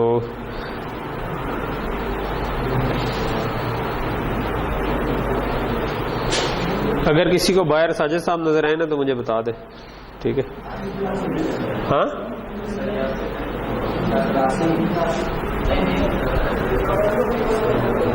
ओके, सो ये वाला केस जो है ना, इसके अंदर हमने क्या किया हुआ है, हमने एक स्टूडेंट क्लास बनाई हुई है। ठीक है, जो कि जिसमें स्कूल और डिग्री है बंदे की, और गेट edu और पुट edu के फंक्शन लिखे हुए हैं जो कि उस स्टूडेंट का स्कूल और डिग्री कर सकते हैं। फिर हमने एक एम्प्लॉय की क्लास बनाई हुई है जिसके अंदर उसका नाम और उसका नंबर है, हर एम्प्लॉय का एक नाम और नंबर होगा। फिर हमने मैनेजर और साइंटिस्ट और लेबरर 3 क्लासेस बनाई है। ठीक है, लेबरर जो है वो सिंपली एम्प्लॉय से इनहेरिट हो रहा है, यानी कि एम्प्लॉय के जो भी मेंबर फंक्शंस हैं और वेरिएबल्स हैं उसको ये एक्सेस कर सकता है। ठीक है, अच्छा अगर आपने बेस क्लास के मेंबर वेरिएबल्स को एक्सेस करना है तो आप उसको प्राइवेट के बजाय प्रोटेक्टेड बनाते हैं। ठीक है, सो जिस तरह ये वैसे प्राइवेट के बजाय प्रोटेक्टेड होने चाहिए थे। ठीक है, तो इसका मतलब है कि वो डायरेक्टली एक्सेस नहीं कर सकता। प्रोटेक्टेड का मतलब है कि डिराइव क्लास उसको एक्सेस कर सकती है, प्राइवेट का मतलब है कि कोई भी एक्सेस नहीं कर सकता उसको। ठीक है, और लेकिन अभी हम उसको पब्लिक फंक्शंस के थ्रू एक्सेस कर सकते हैं। ठीक है, सो इधर इंटरेस्टिंग चीज ये है कि मल्टीपल इनहेरिटेंस की एग्जांपल है, यानी कि जो आपका मैनेजर या साइंटिस्ट है ना, मैनेजर जो है वो एम्प्लॉय भी है और आप स्टूडेंट से भी आपने उसको इनहेरिट किया हुआ है। ठीक है, और जो आपका साइंटिस्ट है उसको भी आपने एम्प्लॉय से भी किया हुआ है और स्टूडेंट से भी किया हुआ है। ठीक है, और फिर आप इसके अंदर जाकर मेन में क्या करते हैं, मेन में आपने इनकी क्लासेस बनाई हुई हैं। अच्छा जो हाँ ये मैं बताता हूँ। ठीक है, इधर आप पब्लिक कर लें या प्राइवेट कर लें, इससे बेसिकली कोई इतना खास फर्क नहीं पड़ता। ठीक है, वो मैं बाद में बताता हूँ। ठीक है, जो मेन के अंदर आप करते हैं मोस्ट ऑफ द टाइम्स हम इसको पब्लिकली इनहेरिट करते हैं। ठीक है, यानी कि यहाँ पे जो हमने इनहेरिट करना है ना, ये हम जनरली पब्लिकली इनहेरिट करें। ये क्योंकि लास्ट टाइम जब भी हमने चलाया था तो मेरा ख्याल है कि उस वक्त हमने इसको एज अ प्राइवेट करके भी देख लिया था, लेकिन उससे फर्क क्या पड़ता है उस पर बाद में आता हूँ मैं। ठीक है, ओके, सो अब जो आपका क्यों हमने ऐसा किया है, वो इसलिए किया है कि आप चाहते ही हैं कि जो आपका एम्प्लॉय था एक, जिसमें नेम और नंबर था। ठीक है, और आपका जो स्टूडेंट है उसकी स्कूल और डिग्री थी।